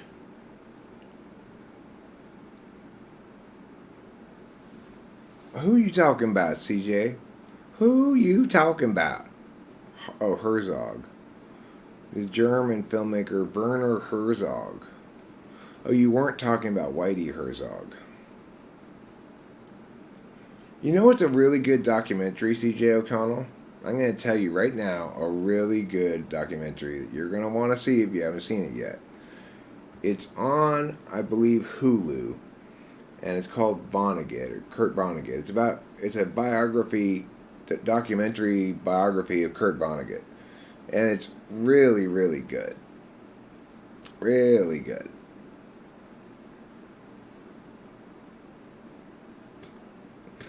You know, as Kurt Vonnegut once said, roses are red, ripe for plucking. You're 16 and ready for high school.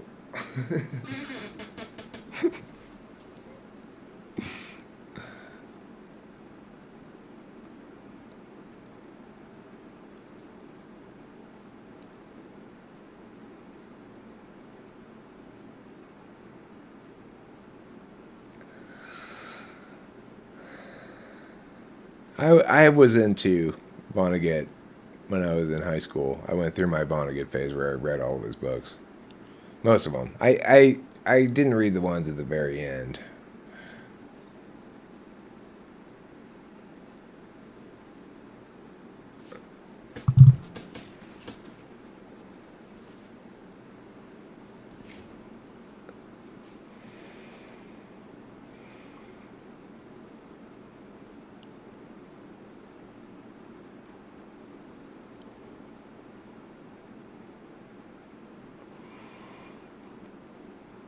So, Vonnegut was an interesting character, interesting guy. I think he was an INFJ. It would be easy enough to conclude he was an ENTP, but I actually think he was an INFJ probably.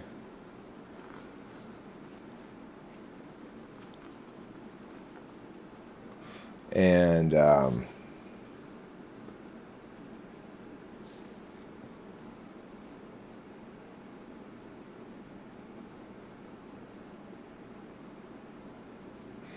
he also said something along the lines of, I'm going to sue the makers of Pall Mall cigarettes. I've been smoking these. They told me these things would kill me, but I've been smoking them all day, every day for 60 years. And here I am just fine. Well, that was pretty good.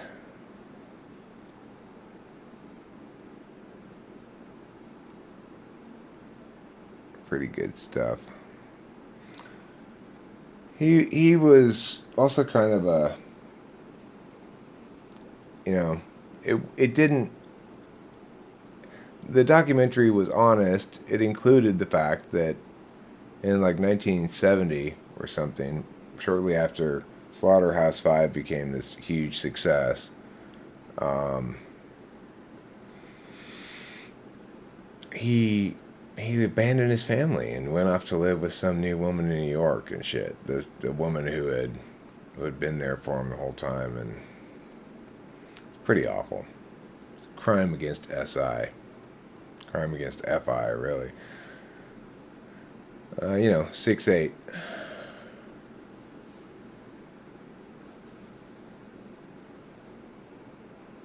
It really bothered Rachel to see it, I think.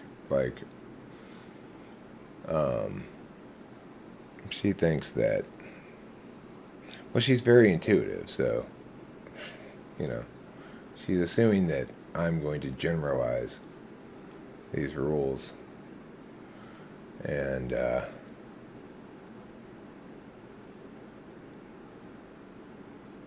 she's a tricky one, though, Rachel, I'll tell you. She's a lot more, she is so much more intuitive and aware than most people think, in my opinion. I think that she's broadly underestimated by everyone in the world.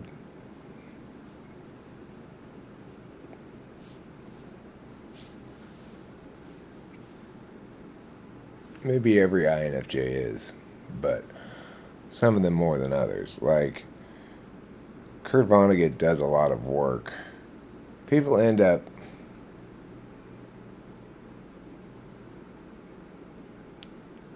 he drank alcohol every day. He didn't seem like a drunk. That's interesting. The documentary didn't go into that at all.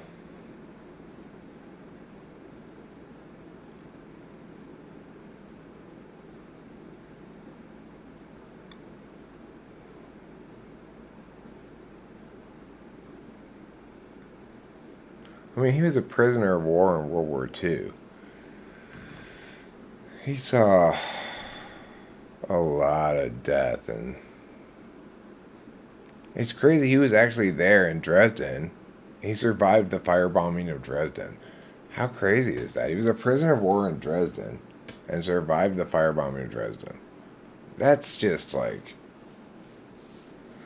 okay, well, I mean, you get infinite real points.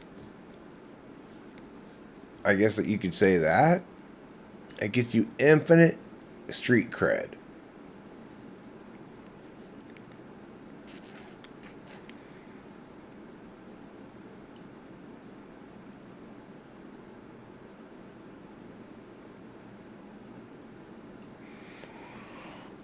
Wow. Sorry to hear that. I mean, alcohol problems are not good things to have. I can tell you that from experience. It's a heartbreaking reality to wake up to every day.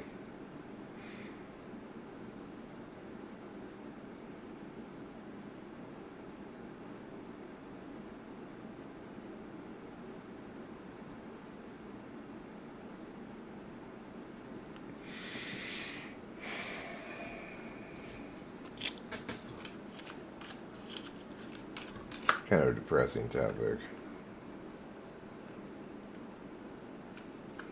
I haven't been streaming or anything because it's been a very serious time, and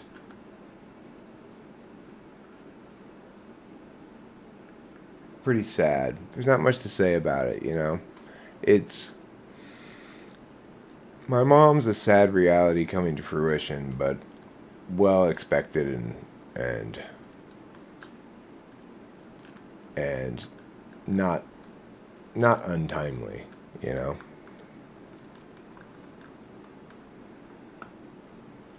But alcoholism doesn't manifest due to trauma. In fact,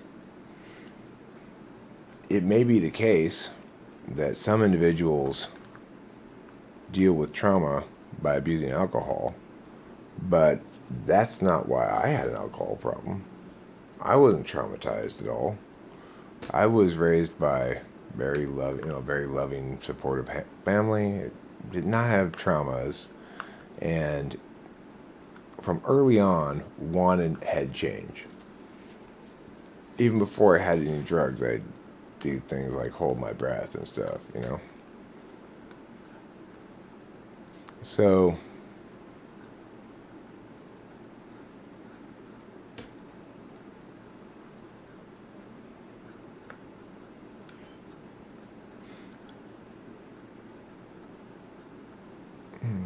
interesting questions here. Thoughts on Islam?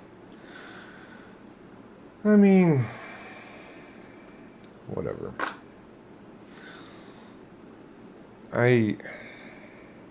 Islam's like anything else. Ultimately, you've got individual people.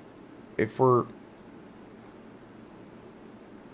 it is the case that the blurring of civil society and religious society is a bad phenomenon structurally if your goal is the preservation of civil society.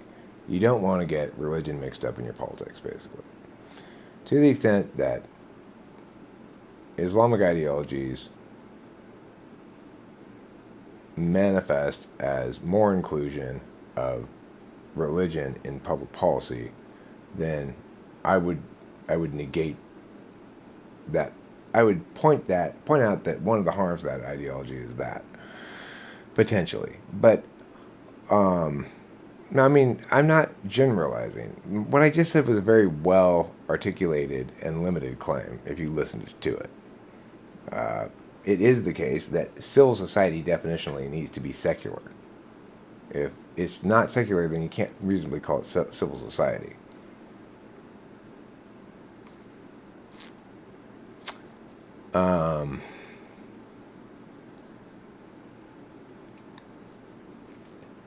Expecting something is an abstract thing. It's not necessarily an abstract thing at all. In fact, it's generally the absence of any abstract thing that causes you to suffer. So it's like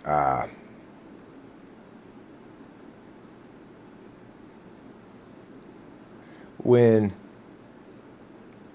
my dad's COVID hit, I was not expecting him to get so sick and be like almost gonna die, right?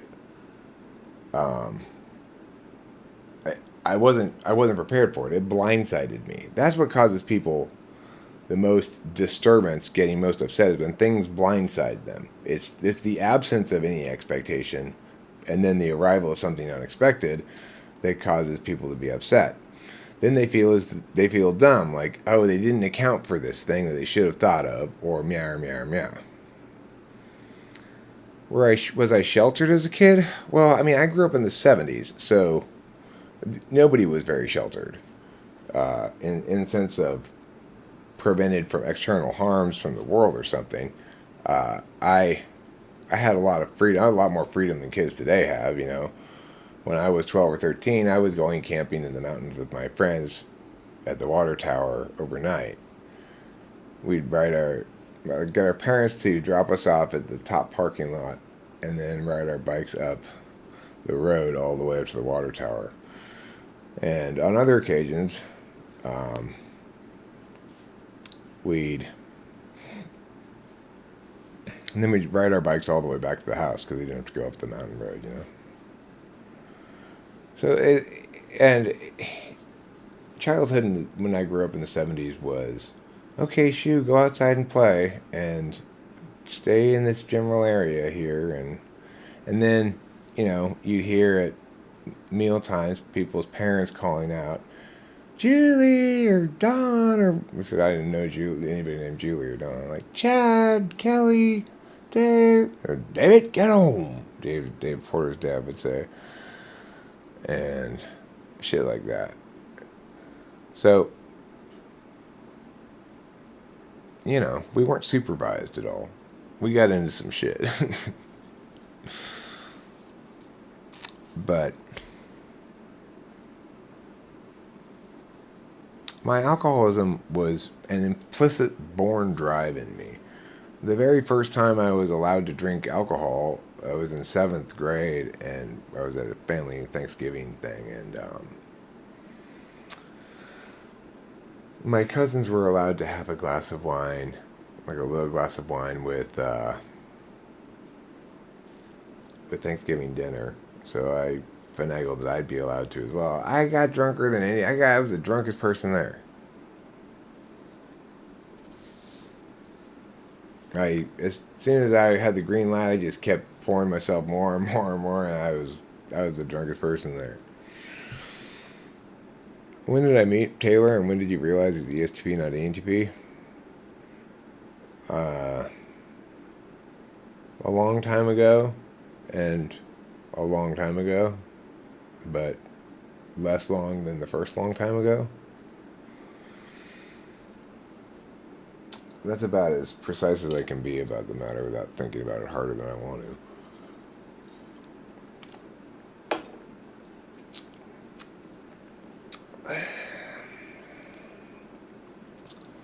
But I used to think my daughter was an ENTP. Goodbye, Death by Monkeys.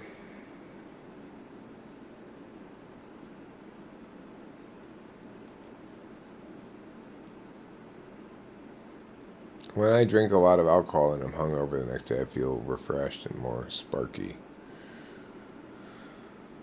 Well, what was I getting from alcohol? It's like what Vonnegut said, actually. I described it as, it helps me watch TV. If I was drinking, then I could just watch TV and be content.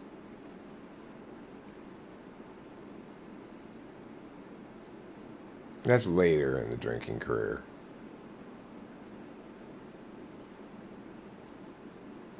I mean,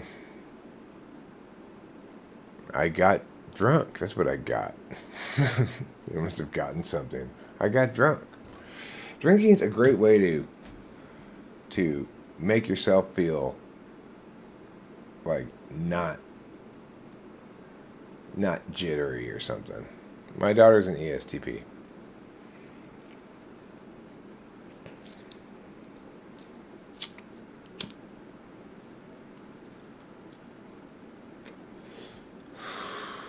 Yeah, I'm happy about my childhood. It was pretty idyllic overall. You know. I I I had a lot of friends, but I didn't exactly feel like normal. And I definitely felt abnormal. Oh my god. When I first saw your name, Tracy, I read it as Tracy the Jizz Filter.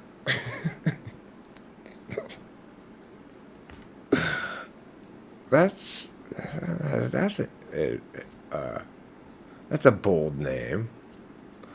No, no, no. It's not Tracy the Jizz Filter. It's Tracy the Jazz Lifer.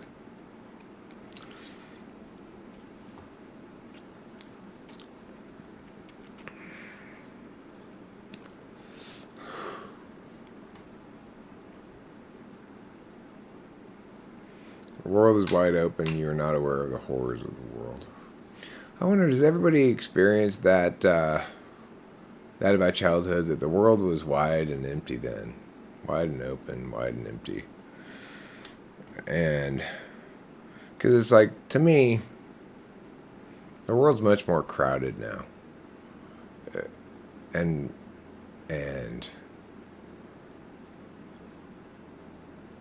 right now is kind of a crazy time.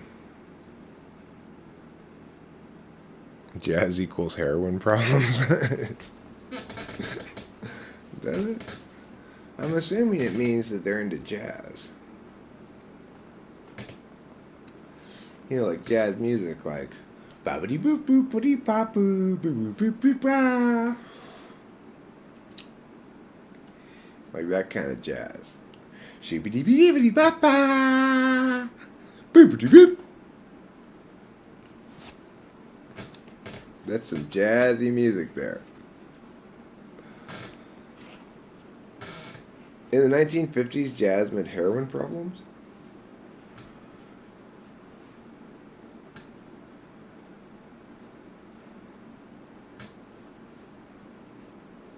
Yeah. Well, I'll sing you some jazz right now, Tracy the Jazz Lifer.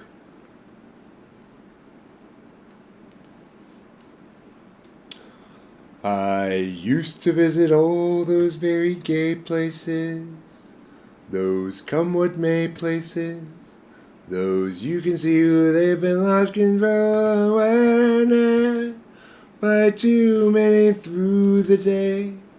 12 o'clock tale. Then you came along with your siren song to tempt me to madness. I thought for a while that your poignant smile was tinged with the sadness of a great love for me. Whoa, yeah, I was wrong again. I was wrong, but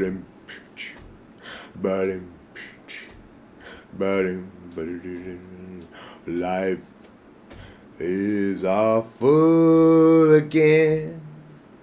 A drop full of hearts would only be unsure. A week in Paris would ease the bite of it. All I care is to smile in spite of it.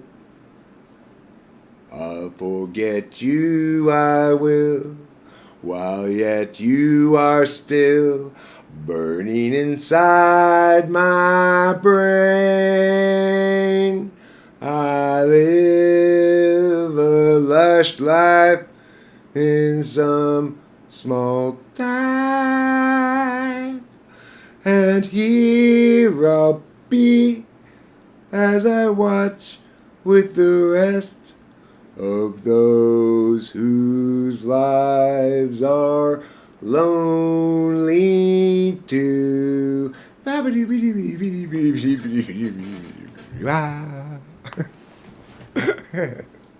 not 80s jazz. That's John Coltrane's Lush Life. But it's with words. Somebody wrote words to it. Yeah, it takes a lot of time to resolve, doesn't it? Well, that's jazz for you. It gets a little jazzy.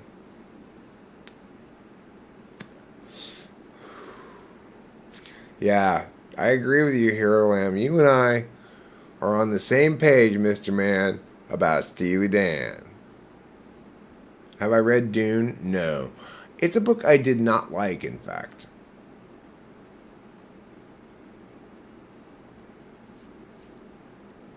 I can't believe I remembered more or less the whole song. That's something that one of my dad's records I listened to when I was a kid by this vocal jazz band that sang that song. And I remember the whole thing. Isn't that crazy? That's what happens when you learn a song when you're a kid. You remember it well. It really sticks to your guts like ribs. Like meaty, meaty beef ribs. Meaty, meaty beef ribs. Good and true. Fill my gut with pleasure. Fill me with your soupy soup. You're welcome, Tracy the Jazz Lifer.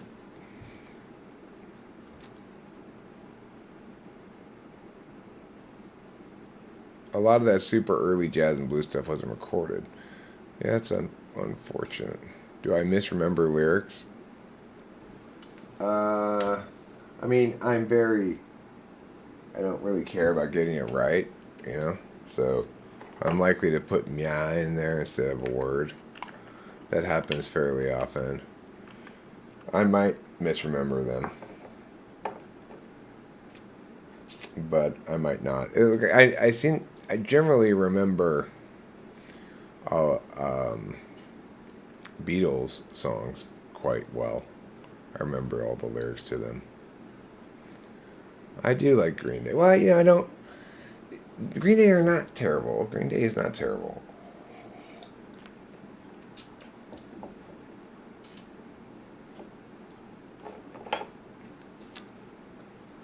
They do what they do very well. You, they've got a lot of really good songs. Songs that you can sing, even if you think you don't like them, but you can sing their songs. That's the telling thing.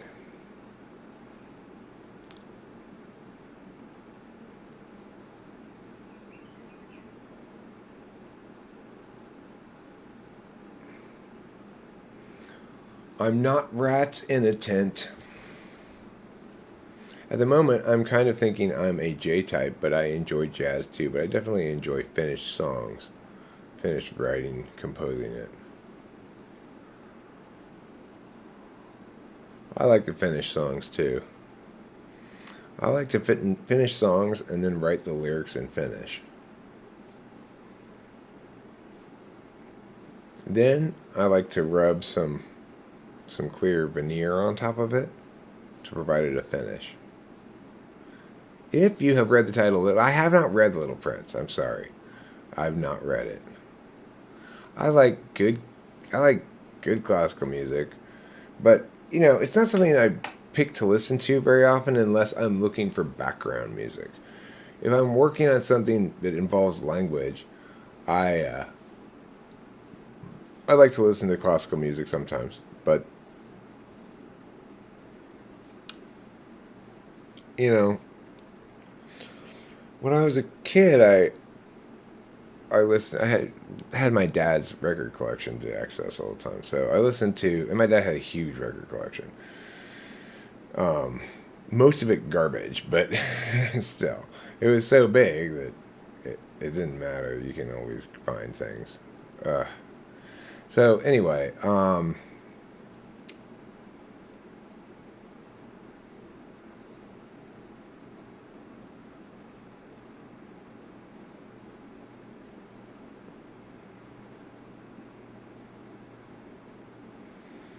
do I prefer more the oud or?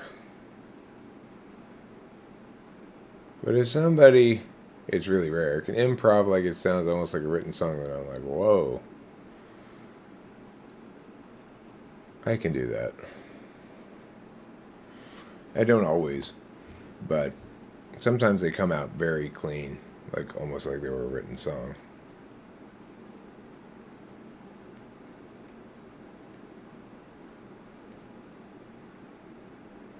And some of my best songs started as good parts of freestyles that I then wrote into formal songs. And then actually, like some songs like El Nino My Ass, it's the same as the first time I freestyled it. It's just it came out that way. I just cut off the other part at the end that was in the freestyle. So I mean, it didn't come out clean like that, really. But if you cut off the first 2 minutes of it, it came out clean like that. Well, thanks, Kai. I appreciate that. It's very considerate of you to say. Yeah, Eminem's an ENTP. I feel quite confident about that, but I've never talked to the guy, so I can only feel so confident, I guess. My feelings, I have to feel confident rather than think confident, I guess. That's another way to put it. That high NE, or more like being an NE dom, is really hard to pull off. Yeah, probably it is. I mean, the thing is, if you want to see an INFJ pulling off freestyling, then you should listen to the song called Visalia on the TWFP channel. If you channel search for it, my friend Corey freestyling, you can totally see the difference of an NI dom freestyling and an NE dom freestyling.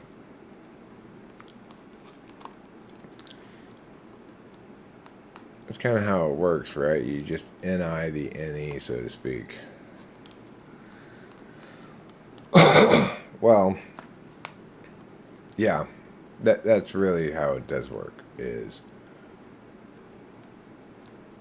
especially with jokes. With jokes, it really works like that, where I'm coming up with a joke in my head is usually not a sudden realization of a joke. It's I'm having to do a little bit of writing work there, which is very much NIing the NE. There's a lot of FI Dom rappers now whining about their girlfriends mumbling over beats, talking about killing. Well, that's too bad. I'm sorry to hear that. Because FI has no place in this world. I'm just kidding, FI types. I'm just pulling your chain. I shouldn't say those things.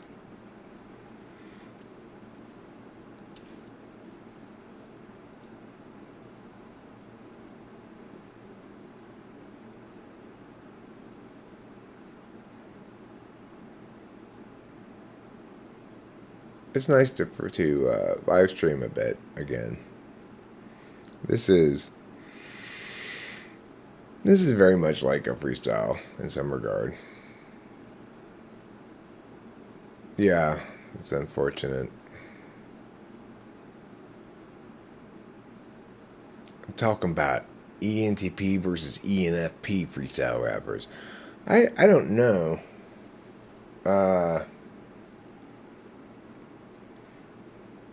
I'm not sure how ENFPs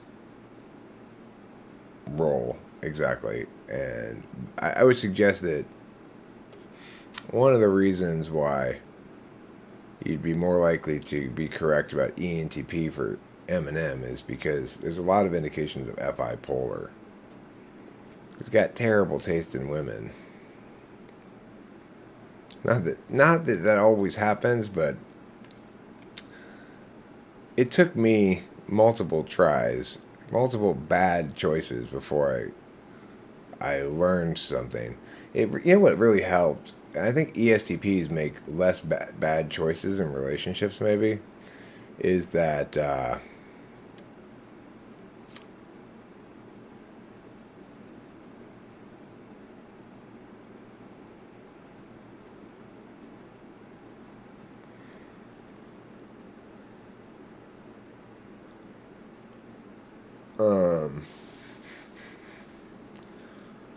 I don't even remember what it was. Oh, right.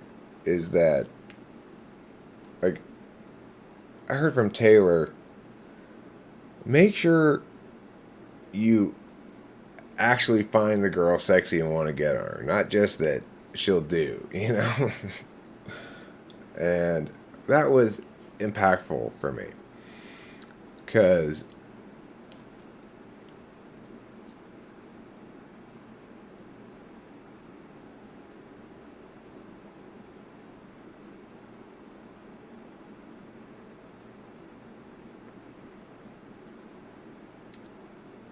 well,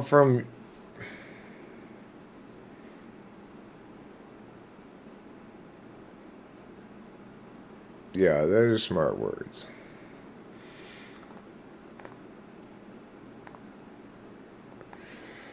Well, look, I've talked with ENFPs before, and when we're both extrovertedly intuiting without talking about correctness, incorrectness things, when we're just playing around with ideas, like riffing off each other, making some jokes, it can be very difficult to distinguish. So, I'm not, I'm not sure what to say about that. Sauce. That's what I'm thinking about is sauce. Or are you talking about you're talking about EJR&D?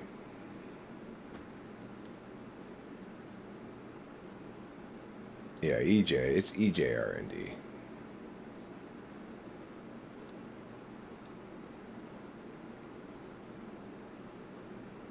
I mean, I'm not sure if that applies in rapping or just in kind of riffing off of each other with silly ideas and stuff.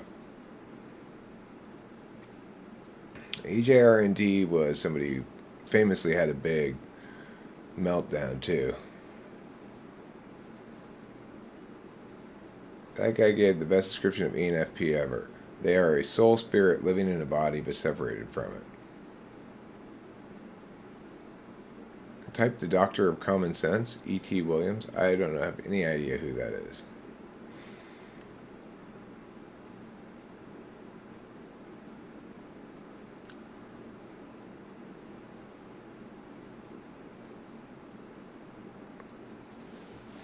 I don't know, CJ. I mean, if you were to test ENFP, then it'd be a perfect example of my point, which is that the ENFP can manifest just as extrovertly intuitive as ENTP. I guess one of the big differences is that ENFP is a lot less interested, probably in a long-term way, in being in front of everybody, because FI is in the mix, and so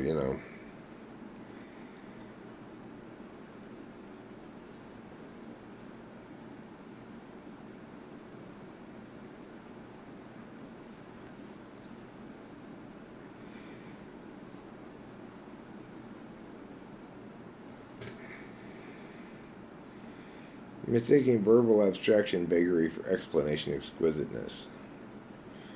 You think that that's what's was characteristic of ENFPs?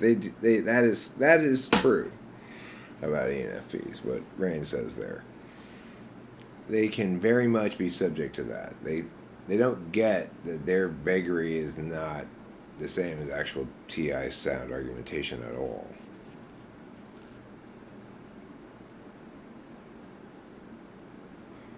Have I ever seen Howl's Moving Castle? It's basically an ENFP's brutal holocaust against all things NI or TI. I mean, if it's really against NI like that, then it's probably an ESFP made it.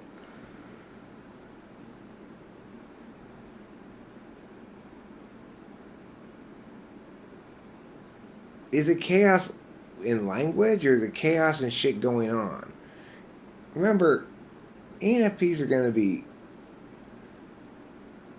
linguistically chaotic.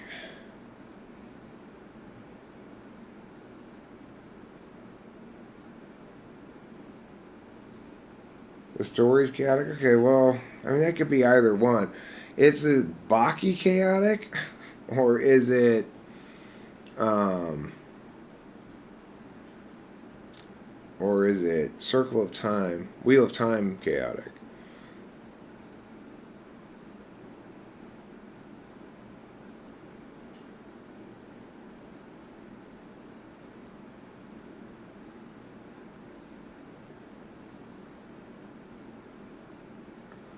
Story is the cutting a bunch of children's storybooks and putting it together into a new Frankenstein book or something like that, I would say.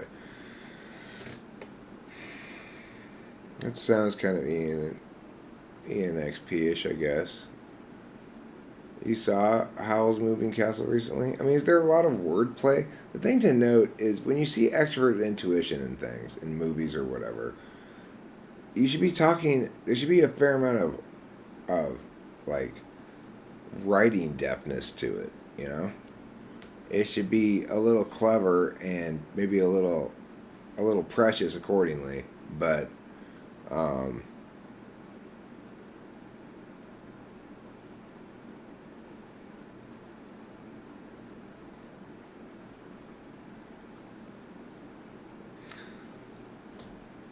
Yeah, I mean, I don't think you're an ENFP either, CJ. I just have never actually typed you and tested you.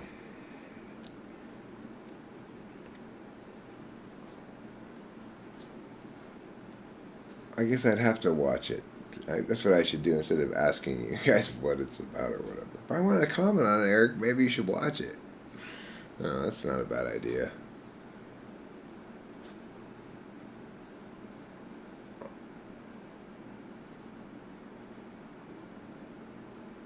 Well, because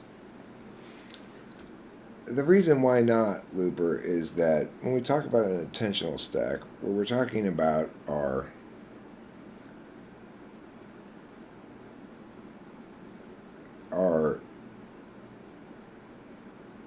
configurations, are the implications of a dominant and second slot function, the necessary implications of the dominant and second slot function. So the necessary implication of being an NE DOM is being SI fourth. When we say SI fourth, what we really mean is being an NE DOM implies necessarily, intentionally, because there's a finite number of minutes or hours in the day, and there's a finite amount of attention to be paid, right? To pay in some areas is to not pay in other areas, definitionally, and in certain ways. We can ascribe how our dominant and second function change. We can describe how our dominant and second function imply certain kinds of deficits with the other functions. That's what we mean when we're talking about the slots here. So to have as an operational value any function is definitionally to have the other kind of that function be your blind spot or polar.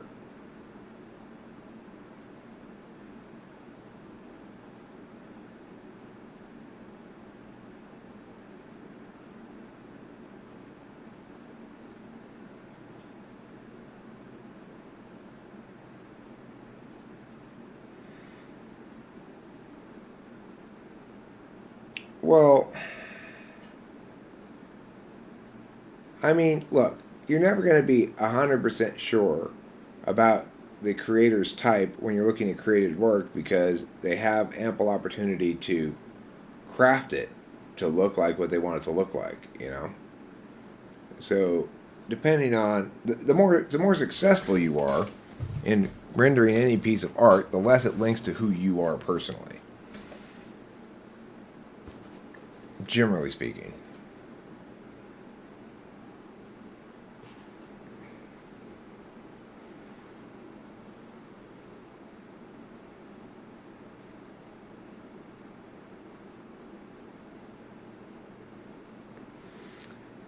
So when ES or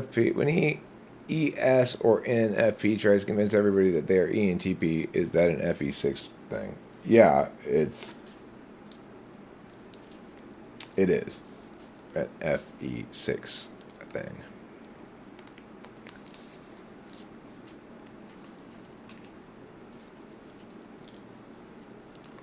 Well, just because it's about World War II doesn't mean it's about the Holocaust. What's the difference experience-wise between... I don't know about those loops. I'm not somebody who talks about loops or necessarily thinks that that's a meaningful distinction.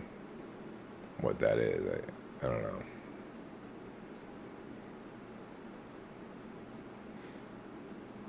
But I mean, they're both absolute values. The third slot absolute value is a scorecard function, when you sort of consciously check to make sure that the use of your second slot function validates. It's the frame under which your second slot function operates consciously, doing the business of your dominant, right? And so the implicit frame of reference for an INTJ is going to be an intuitive one, and sort of the conscious frame of reference is going to be the feelings one. vice versa for the ISFP. In practice, if you want to test it in a typing session, you can see the difference because an INTJ is it gives is a lot more going to be much more successful on the NE tests than an ISFP is.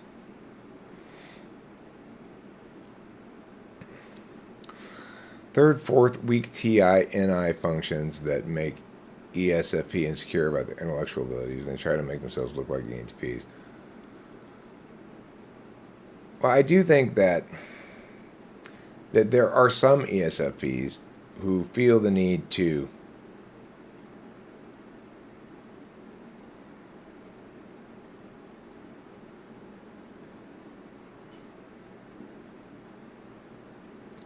establish at the outset their intellectual legitimacy, even though nobody's questioning it until after they ham-fistedly attempt to establish it. Then people start to question it because they so ham-fistedly attempt to establish it. But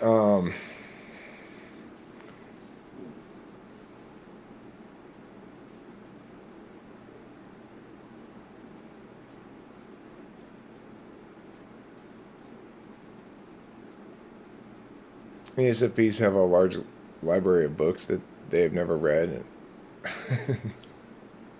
well, I mean, look, the thing to note is this: how much and whether an ESFP is consumed with shaping other people's perceptions of them in that fashion is going to be dependent a lot on how much the environment they grew up in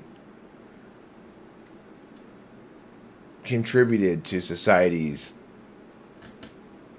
ontological assault in that area. Because it is the case that school ontologically assaults people who aren't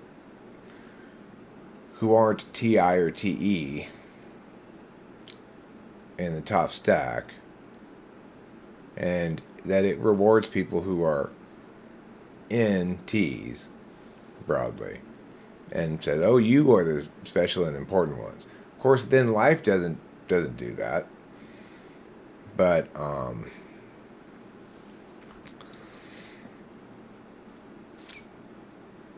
the thing is, if the home as well is imposing as absolute values those deficit areas, then it's understandable that ESFPs are going to grow up behaving as though they need to establish their legitimacy if they're going to be afforded it, you know?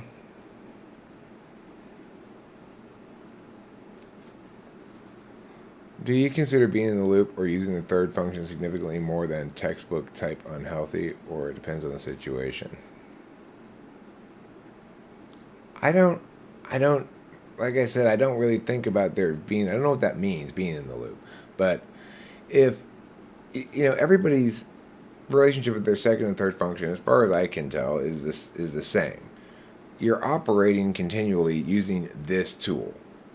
And your third slot function is what you do periodically to step back and look to make sure you're on course. So, ultimately, being correct is not of any value to me if the way I am being correct makes everybody hate me and tell me what an asshole I am and stuff like that. So, ultimately, FE is the determining factor as to what direction I grow in, rather than, because it prevents me from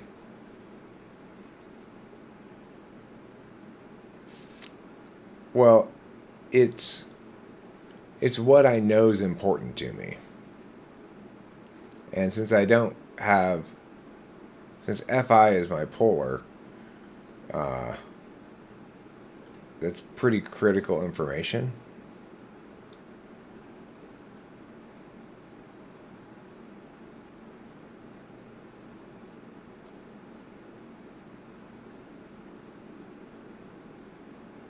If you don't have the life experience, you got to take more risks in life.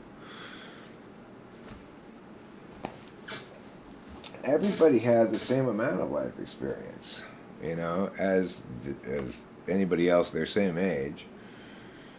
So it's like if you're 20 and Joe's 20, they both have the same amount of life experience, 20 years worth.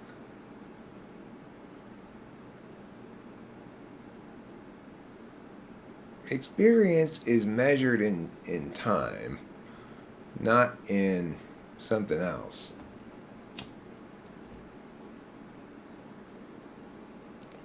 Using third more than second, I would guess, means exceptionally stressed or long-term trauma. Well, it could mean that you're operational. You're in a circumstance which is negating your operational value.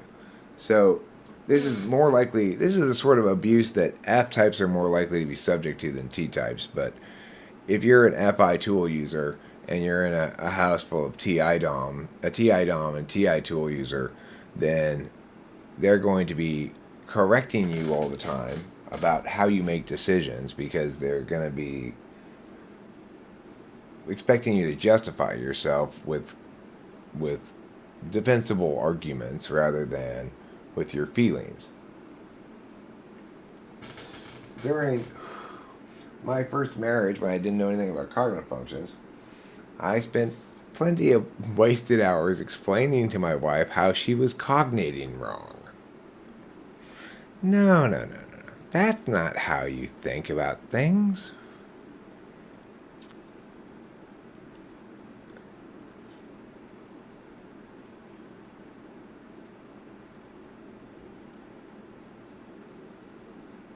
I'm really not very detached. I just generally don't get into conflict with people unless they really somehow push my buttons. That's obviously wrong. Variability and quality of life experience is completely relevant to life experience. Sure. I agree, Legends Fall. But I would point out, though, regardless of that, there's a trade-off. So there's always uh, a breadth versus depth trade-off, right? If you have a variety of different experiences, a lot of variability, and a lot of different quality experiences, then you don't have an experience that requires 20 years of your directed attention. Like when Michael Smith called everyone rapists because of typological nonsense, I got kind of mad. Did he really call everyone rapist, CJ? Wasn't he just really calling me rapist? Because, I suggested that she might not be an ENTP. I didn't even arrest her. Isn't that crazy? There's this crazy guy who got all upset at me for no comprehensible reason whatsoever. Except I challenged somebody's self-identification as ENTP. Oh, really? He called you one, too? High five!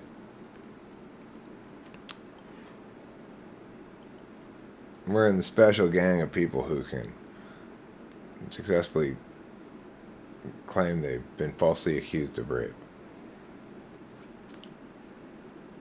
He explained that it was more metaphysical and he was trying to be triggering. Except it's not metaphysical. It's like you can't. What he's trying to.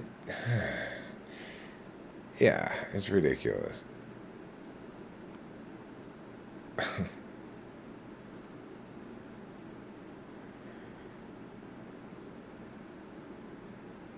I think if result, effort, and time involved, like achieving something in a certain amount of time, like building a business or something. Right. I mean, that's the thing. It's there are certain things that require your full attention.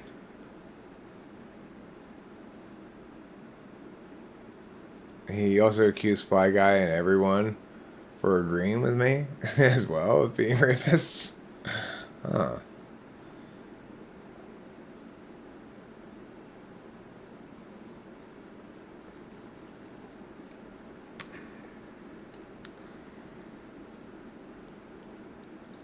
Hello, Winston's mom. People like that don't mess with me because I once got a guy fired from his job and divorced for exposing his shitty actions online for internet hackers. Huh. Well,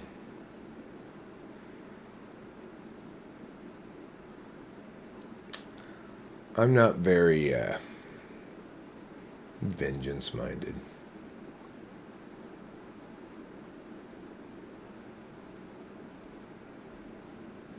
The thing is, how is a factual, non-factual claim that you definitively know the answer to ever going to be effective insult or trigger?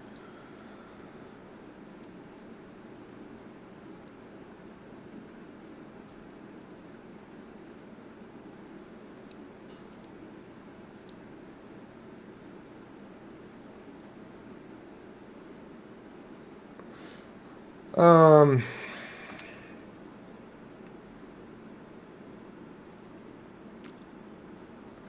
I mean, I see that as what he's doing there is trying to get us to FI so that we can feel how terrible she must have felt in getting trampled upon in similarly significant fashion. Except, of course, in that that that per, that kind of position presumes that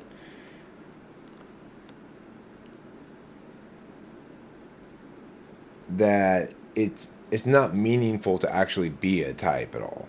That it's fine to just claim you're an ENTP and tell everybody about ENTP stuff, even though you're definitely not an ENTP.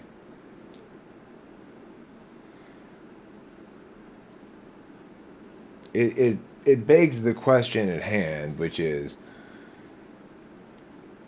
can we say anything objective about this at all? Are we?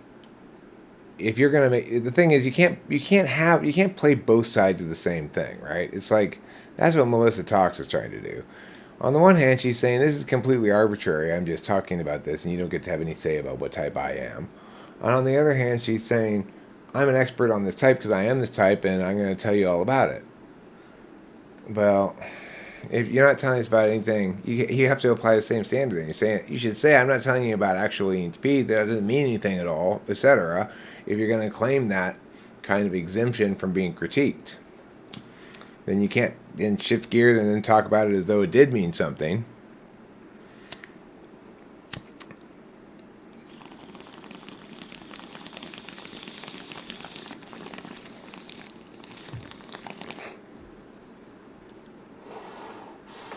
Therapeutic. Thank you for saying so, Looper Burhinger.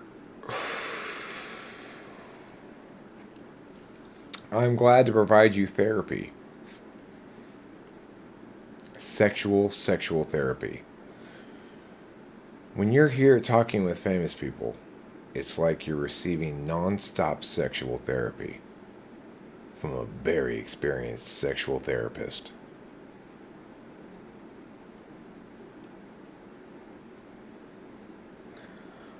Once you really start listening to talking with famous people in the background, you'll discover that gradually your body converts from what it is in a baseline to constantly ejaculating or otherwise orgasming.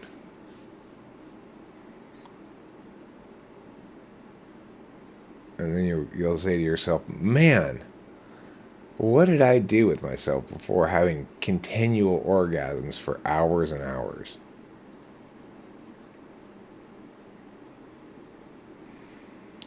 You could speak to Lady Lou on her channel, Moonfei 11. She's the 11th Moonfei. Her mother, her grandmother, great grandmother, all the way back 11 times were all named Moonfei. That's why she's Moonfei the 11th. I need to go to my car and get another pack of cigarettes. I don't need to go drive anywhere. I have cigarettes, but they're in the car. So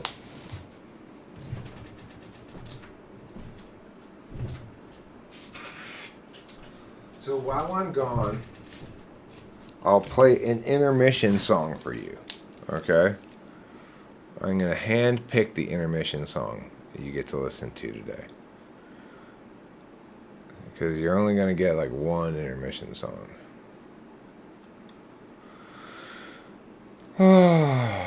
Intermission's only going to be about one song long.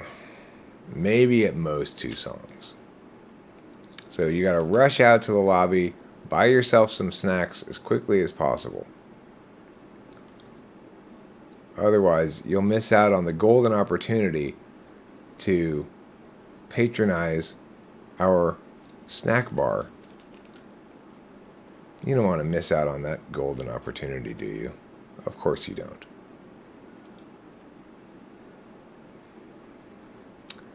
All right. So, while I go to the car, you can listen to Windy Whippets and Caterpillar Time.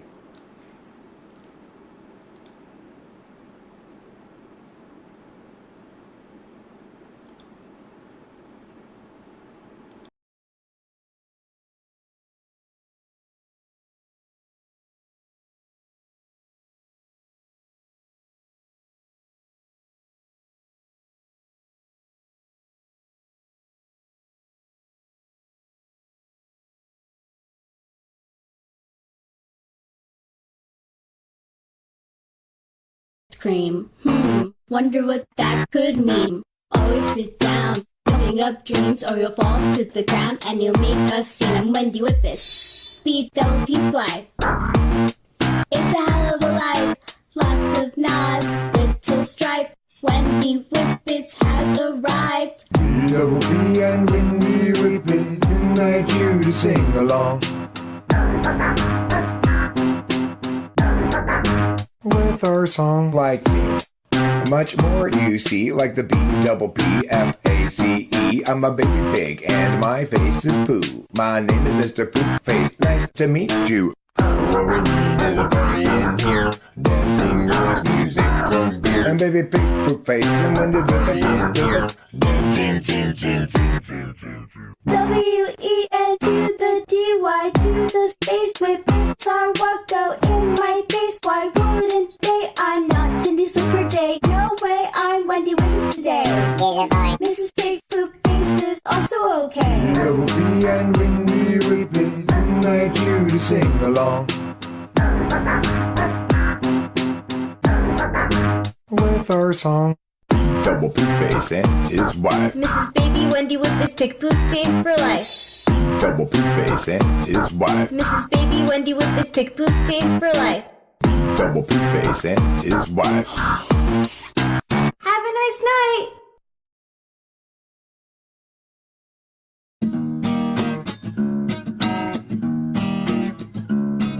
What time Caterpillar time. Caterpillar time. It's Caterpillar time. Caterpillar time. It's Caterpillar time. Go ahead. It's Caterpillar time. Back up your mind. Okay, we're for Caterpillar time. It's Caterpillar time.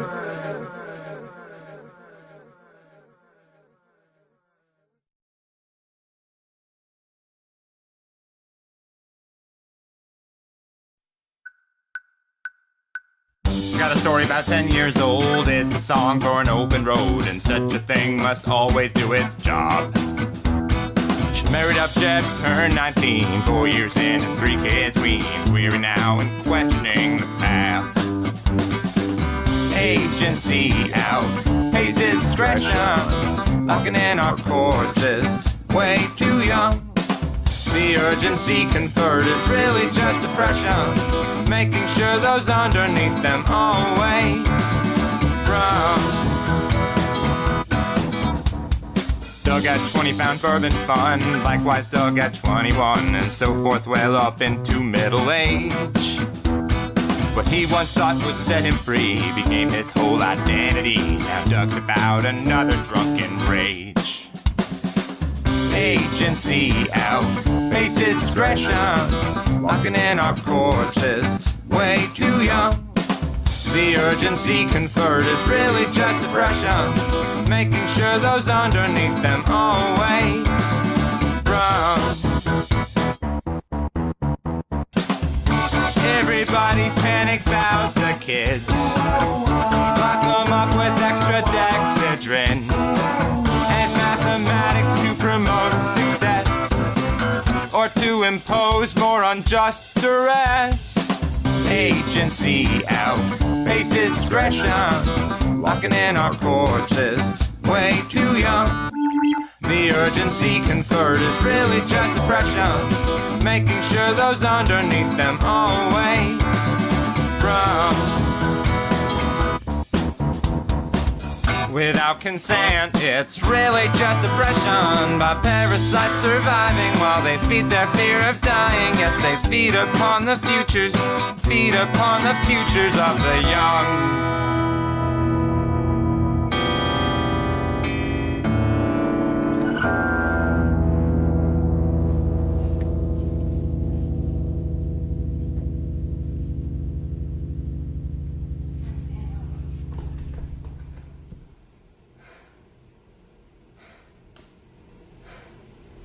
Can you have sex?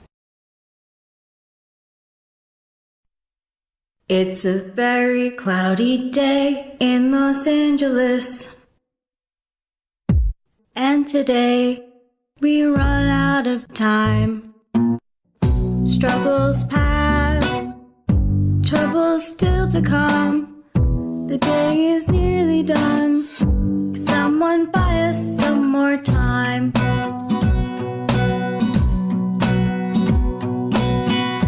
Cloudy day in Los Angeles, cloudy day in LA. I'm no sort of evangelist, but I have something to say. It's a very rainy day in Los Angeles, and today we hope for more time. Struggles past, troubles still to come. The day is nearly done. Could someone buy us some more time?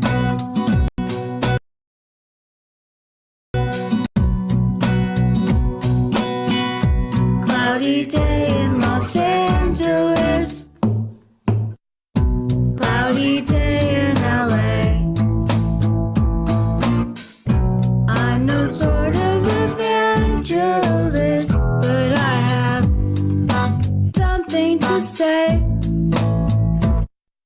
Life can strangely be forgiving to those who stay awake all night, and mostly voices say to give in and try to sap your will to fight. Whether I'm supposed to be here or just be soon forgotten noise, it's sort of based on what I see here and also on what I avoid.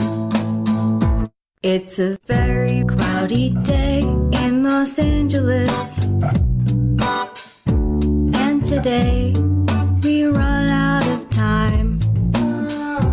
Struggles past, troubles still to come. The day is nearly done. Someone buy us some more time.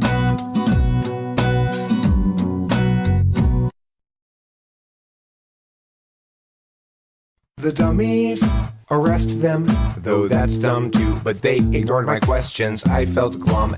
They need to listen. Pull out your gun, shoot 'em or miss 'em. Now you're an archetypal one, belligerent, cocksure, and dumb. Your grading failure exemplifies why it's bad to leave your kind of dumb dogs lie. Insipid craps inside your head cup. Mentally, you're just a newborn pup who has himself well deluded. Talk of having thoughts, but your thinking's not included. The dummies, arrest them, though that's dumb too. But they ignored my questions, I felt glum. They need to listen, pull out your gun, shoot 'em or miss 'em. You're proud and sure for no reason. A brand new truth for every season. You think engagement is to provoke, but that's just because your brain is broke. Wait a minute, that's unfair now. You're not dumb for a human, you're smart for a cow. It's not your fault that you can't think, but your stupid still makes our boat here sink. The dummies, arrest them, though that's dumb too. But they ignored my questions, I felt glum. They need to listen, pull out your gun, shoot 'em or miss 'em. And not just you is on that boat, though maybe only you can neither swim nor float. Yet again, you run and get your coat, seize the helm, cheer, steer, and gloat.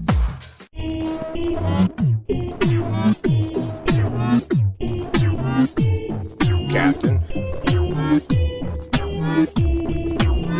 When your dunning goes full-blown Kruger, then your dunning becomes a loaded Luger shoved into our lips and teeth. You crash our boat upon the reef. Pick a peck of Pikachu calmly. Sick a pack of piplups upon me. Rick's deck sits flat in front of you, so play to slay the way you do, straight through. Attack, attack, and don't let up, even though we only now just met up. Unless you suspect a secret setup. Meowth hiding under side ducks, get up. The dummies, arrest them, though that's dumb too. But they ignored my questions, I felt glum. They need to listen, pull out your gun, shoot 'em or miss 'em. The dummies, arrest them, though that's dumb too. But they ignored my questions, I felt glum. They need to listen, pull out your gun, shoot 'em or miss 'em. The dummies. Hold your breath, expect the best, assess as less, slop and mess. At least you'll confess that the less than the rest isn't confusing. Lisbeth bet the rest were musing. Lisbeth didn't have any confusion. She rolled over them October to June, then took off for the summer. So various plans all about, various deeds underway. Wary of every doubt, cause it's scary, but that's about all you can say. So various plans all about, various deeds underway. Wary of every doubt, cause it's scary, but that's about all you can say. Now in fall, whispers began to carry in the hall that Lisbeth's urgency impelled them all to hide away from her inside a bathroom stall. She's berating, always making her point. Started hating, always feeling annoyed. Bullying now her way through you. It means she likes you too. So various plans all about, various deeds underway. Wary of every doubt, cause it's scary, but that's about all you can say.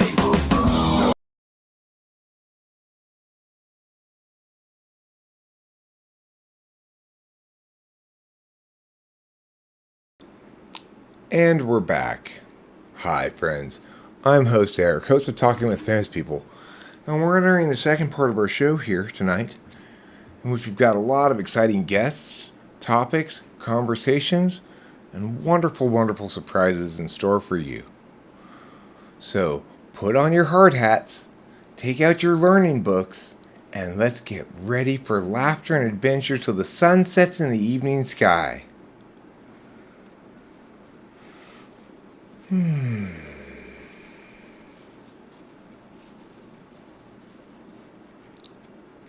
Is the premiere at 9 o'clock?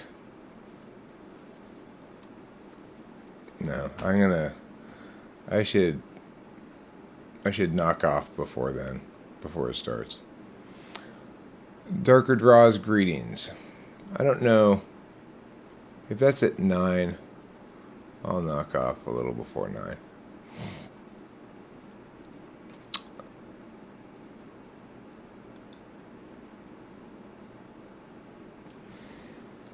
I need to actually wrap this up pretty quickly anyway. The thing is,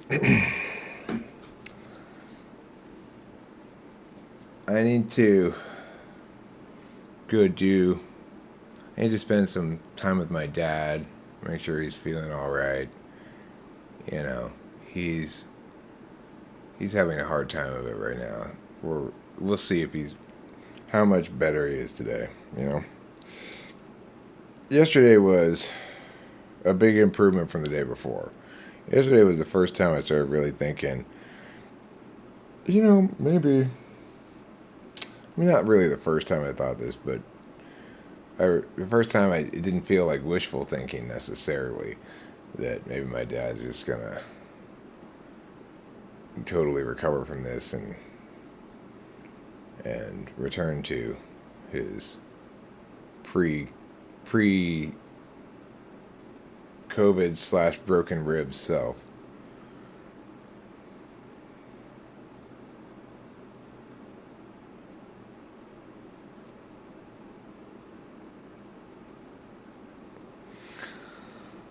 I mean, things have gotten easier. It has been a rough couple of weeks. It's also been instructive and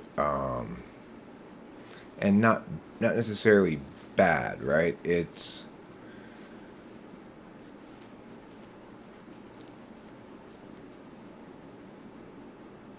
Well, it's hard for me to be useful when I'm not genuinely needed. And it's a lot easier to be useful when I am. I think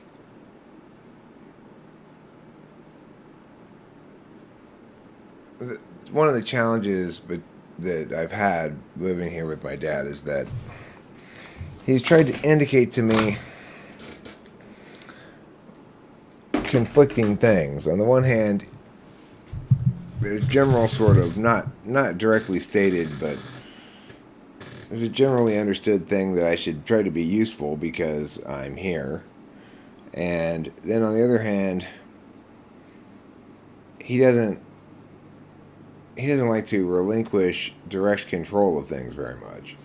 And I don't like to be useful necessarily without having any control over what I'm being useful at. My dad's type is ESTJ. So, but when my dad has a genuine need for me to assist him and stuff, it makes it a lot easier for me to feel useful, like I'm not being a bad son, you know? It's also the case that maybe it shouldn't have, but I felt caught off guard by this sudden shift of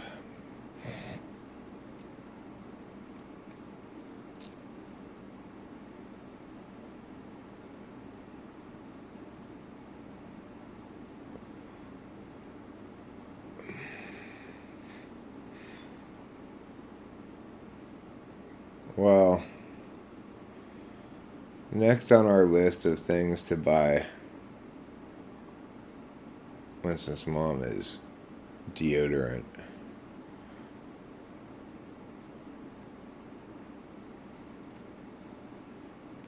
My mom is an ISFJ, but she's not really any.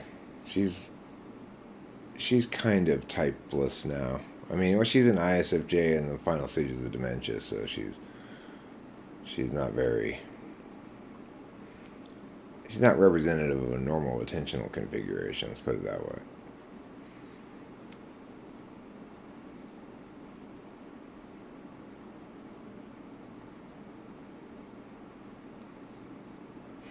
So, this has been a very emotionally engaging experience, and that can be a challenge for me to handle. But I think it's good. It's good for me. It's good for Rachel. It's good for my dad as well to remember that he doesn't have to handle everything, but he has to either handle it or let me handle it. He can't have it some third impossible way that he sometimes wants to have things. Like, you either leave this up to me or you don't, but don't do part of it and try to get me to do part of it and just stop. You know, I can't operate like that. I just can't function like that.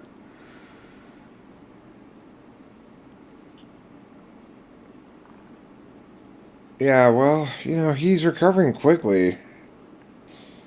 He broke his ribs like a week ago, and yesterday he was talking about driving himself to the gym. For the first few days, he was in a lot of pain.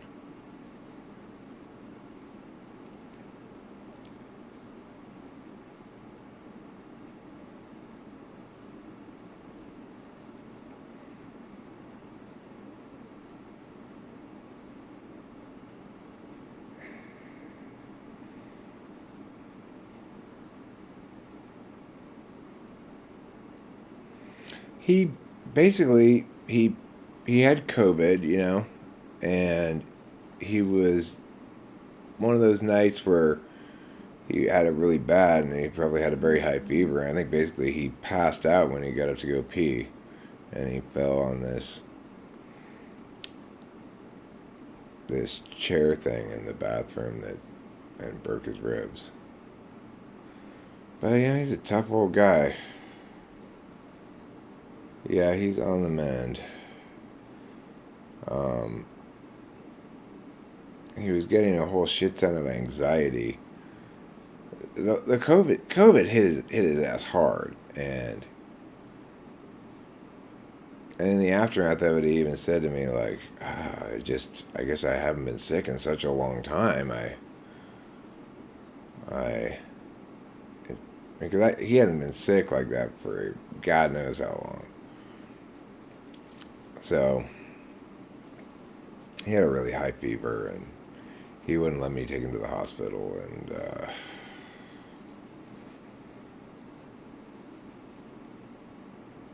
insisted on going to urgent care, where he waited for 5 hours, and it was a pretty ridiculous thing.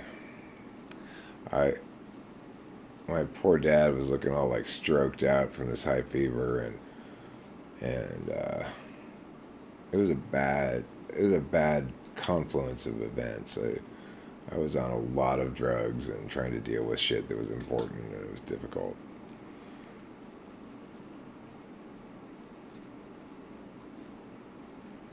Anyway, and I felt bad about it afterwards, but it was bad because it was irresponsible and risky. It could have been very bad, but nothing really happened, so whatever. I guess the universe is on easy mode again for Eric, letting him get away with some shit. I think this experience has brought Rachel and I closer together. Not that we were far apart or anything, but I think we both appreciate having more express utility, having a little bit more on our plate, maybe, that we have to deal with. Helps move the day along better,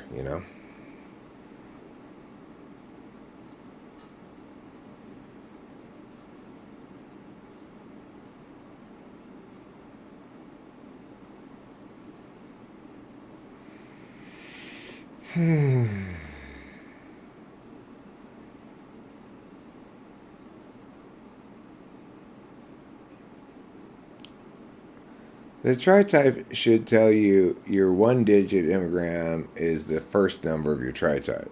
So those two tests disagreed with each other then, or something, I don't know. The test gave you a tri-type of 539, but an enneagram type of 6. That doesn't make any sense at all. You should be 639 then if you're a 6.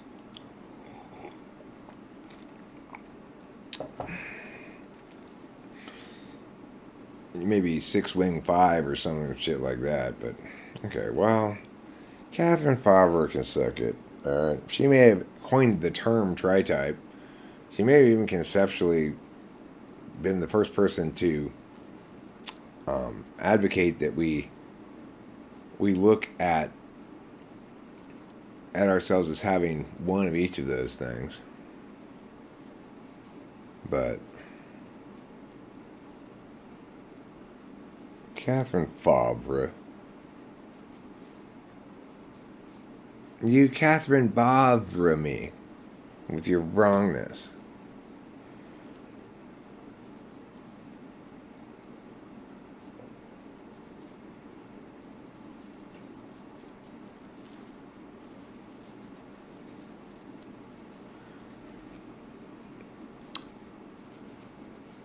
That scoundrel. I'm going to go ahead and say it. Catherine Favre is a bit of a scoundrel. Don't be afraid to scold her. Horrible, horrible lady. Having horrible times. I don't like you very much. Catherine Favre, right?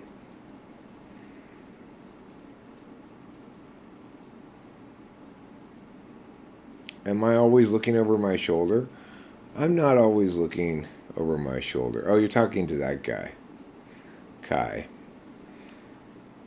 When I tried to type myself with the Enneagram, I included 5. My dad would be more like a 6, I think, with his ISTJness. My mom was an SI-DOM 6. Yeah.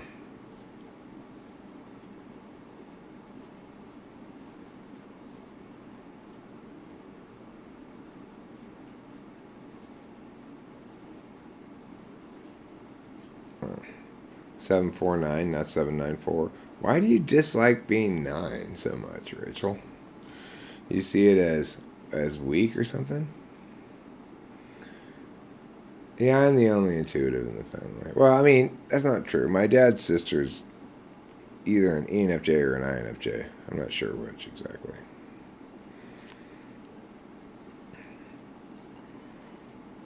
But pretty much, yeah. It has a whole family full of sensors. From my mom and my dad to my grandma. My mom's stepdad was, I'm pretty sure, an ENFJ.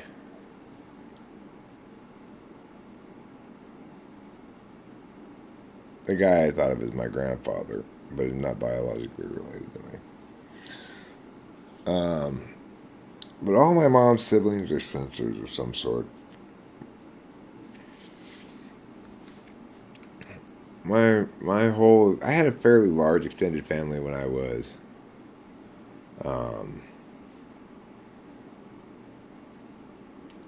younger, and it was all sensors. But you know, when you're a weird little kid, you don't really know what to think. You it's like I understood that there was something like wrong with me, basically, but I didn't know what it was, except that in the specific, right? Like, I was always able to articulate what specifically was wrong with me was, like, well, I want to read this book rather than pay attention in class. I want to read my Swords and Dragons book, not listen to the teacher talk about whatever. And then my only interpretation of that was really like, and therefore it is wrong of me to do this, but I do it anyway. And I should be ashamed of myself. So, you know, it wasn't not very complicated thinking when you're a little kid. What's the most common Enneagram for INFJ? I don't know. I would guess that it would probably be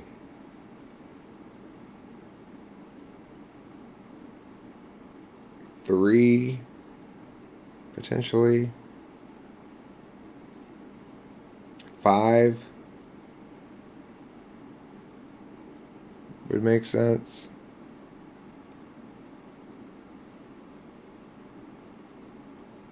4 might make sense.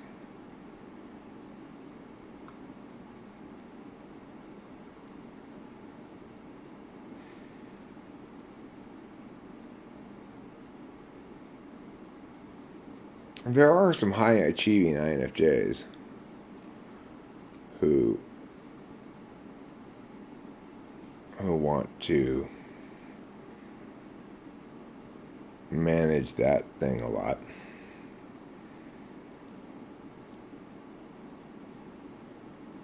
One does shift ground when they oscillated in concentric circles. And that is one way to literally shift ground.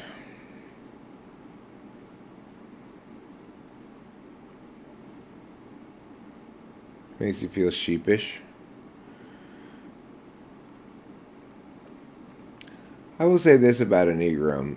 The part of it that makes most intuitive sense to me is the distinction between 8 and not 8. Like, people who have 8 in their tri-type are people with whom, if you give them 8, it results in escalation. People without 8 in their tri-type, it doesn't result in escalation. It results in either concession or shutting off communication with you. So that makes sense, right? It's like, people do seem to react to anger like that. Anger is expressing as an agent is really what 8 is. So I'm angry and I'm taking it out on you, or I'm expressing it to you. I don't know. I have no idea what determines Enneagram. I don't know if it's nature or nurture. I don't think it's very useful to talk much about Enneagram, because ultimately the best it can be is what it is there with 891, a correct predictive statement. It is correct that if you come at me with anger, you're not going to push me around. And there are other people that can make the same claim. So those people are called 8s. And that if you're not being cooperative, I'm going to get mad and yell at you. Those people are 8s. I don't like wings for exactly that kind of reason. It doesn't make any sense. There's no reason to have wings.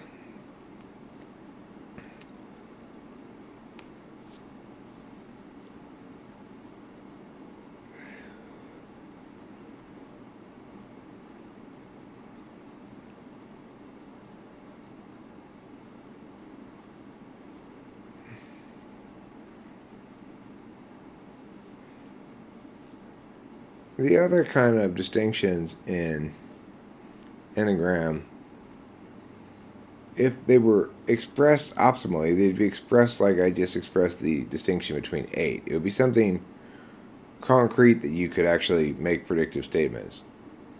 We know you're a 9 because if I come at you with anger, you're likely to concede ground without, you're likely to both concede ground and not excise yourself from the situation.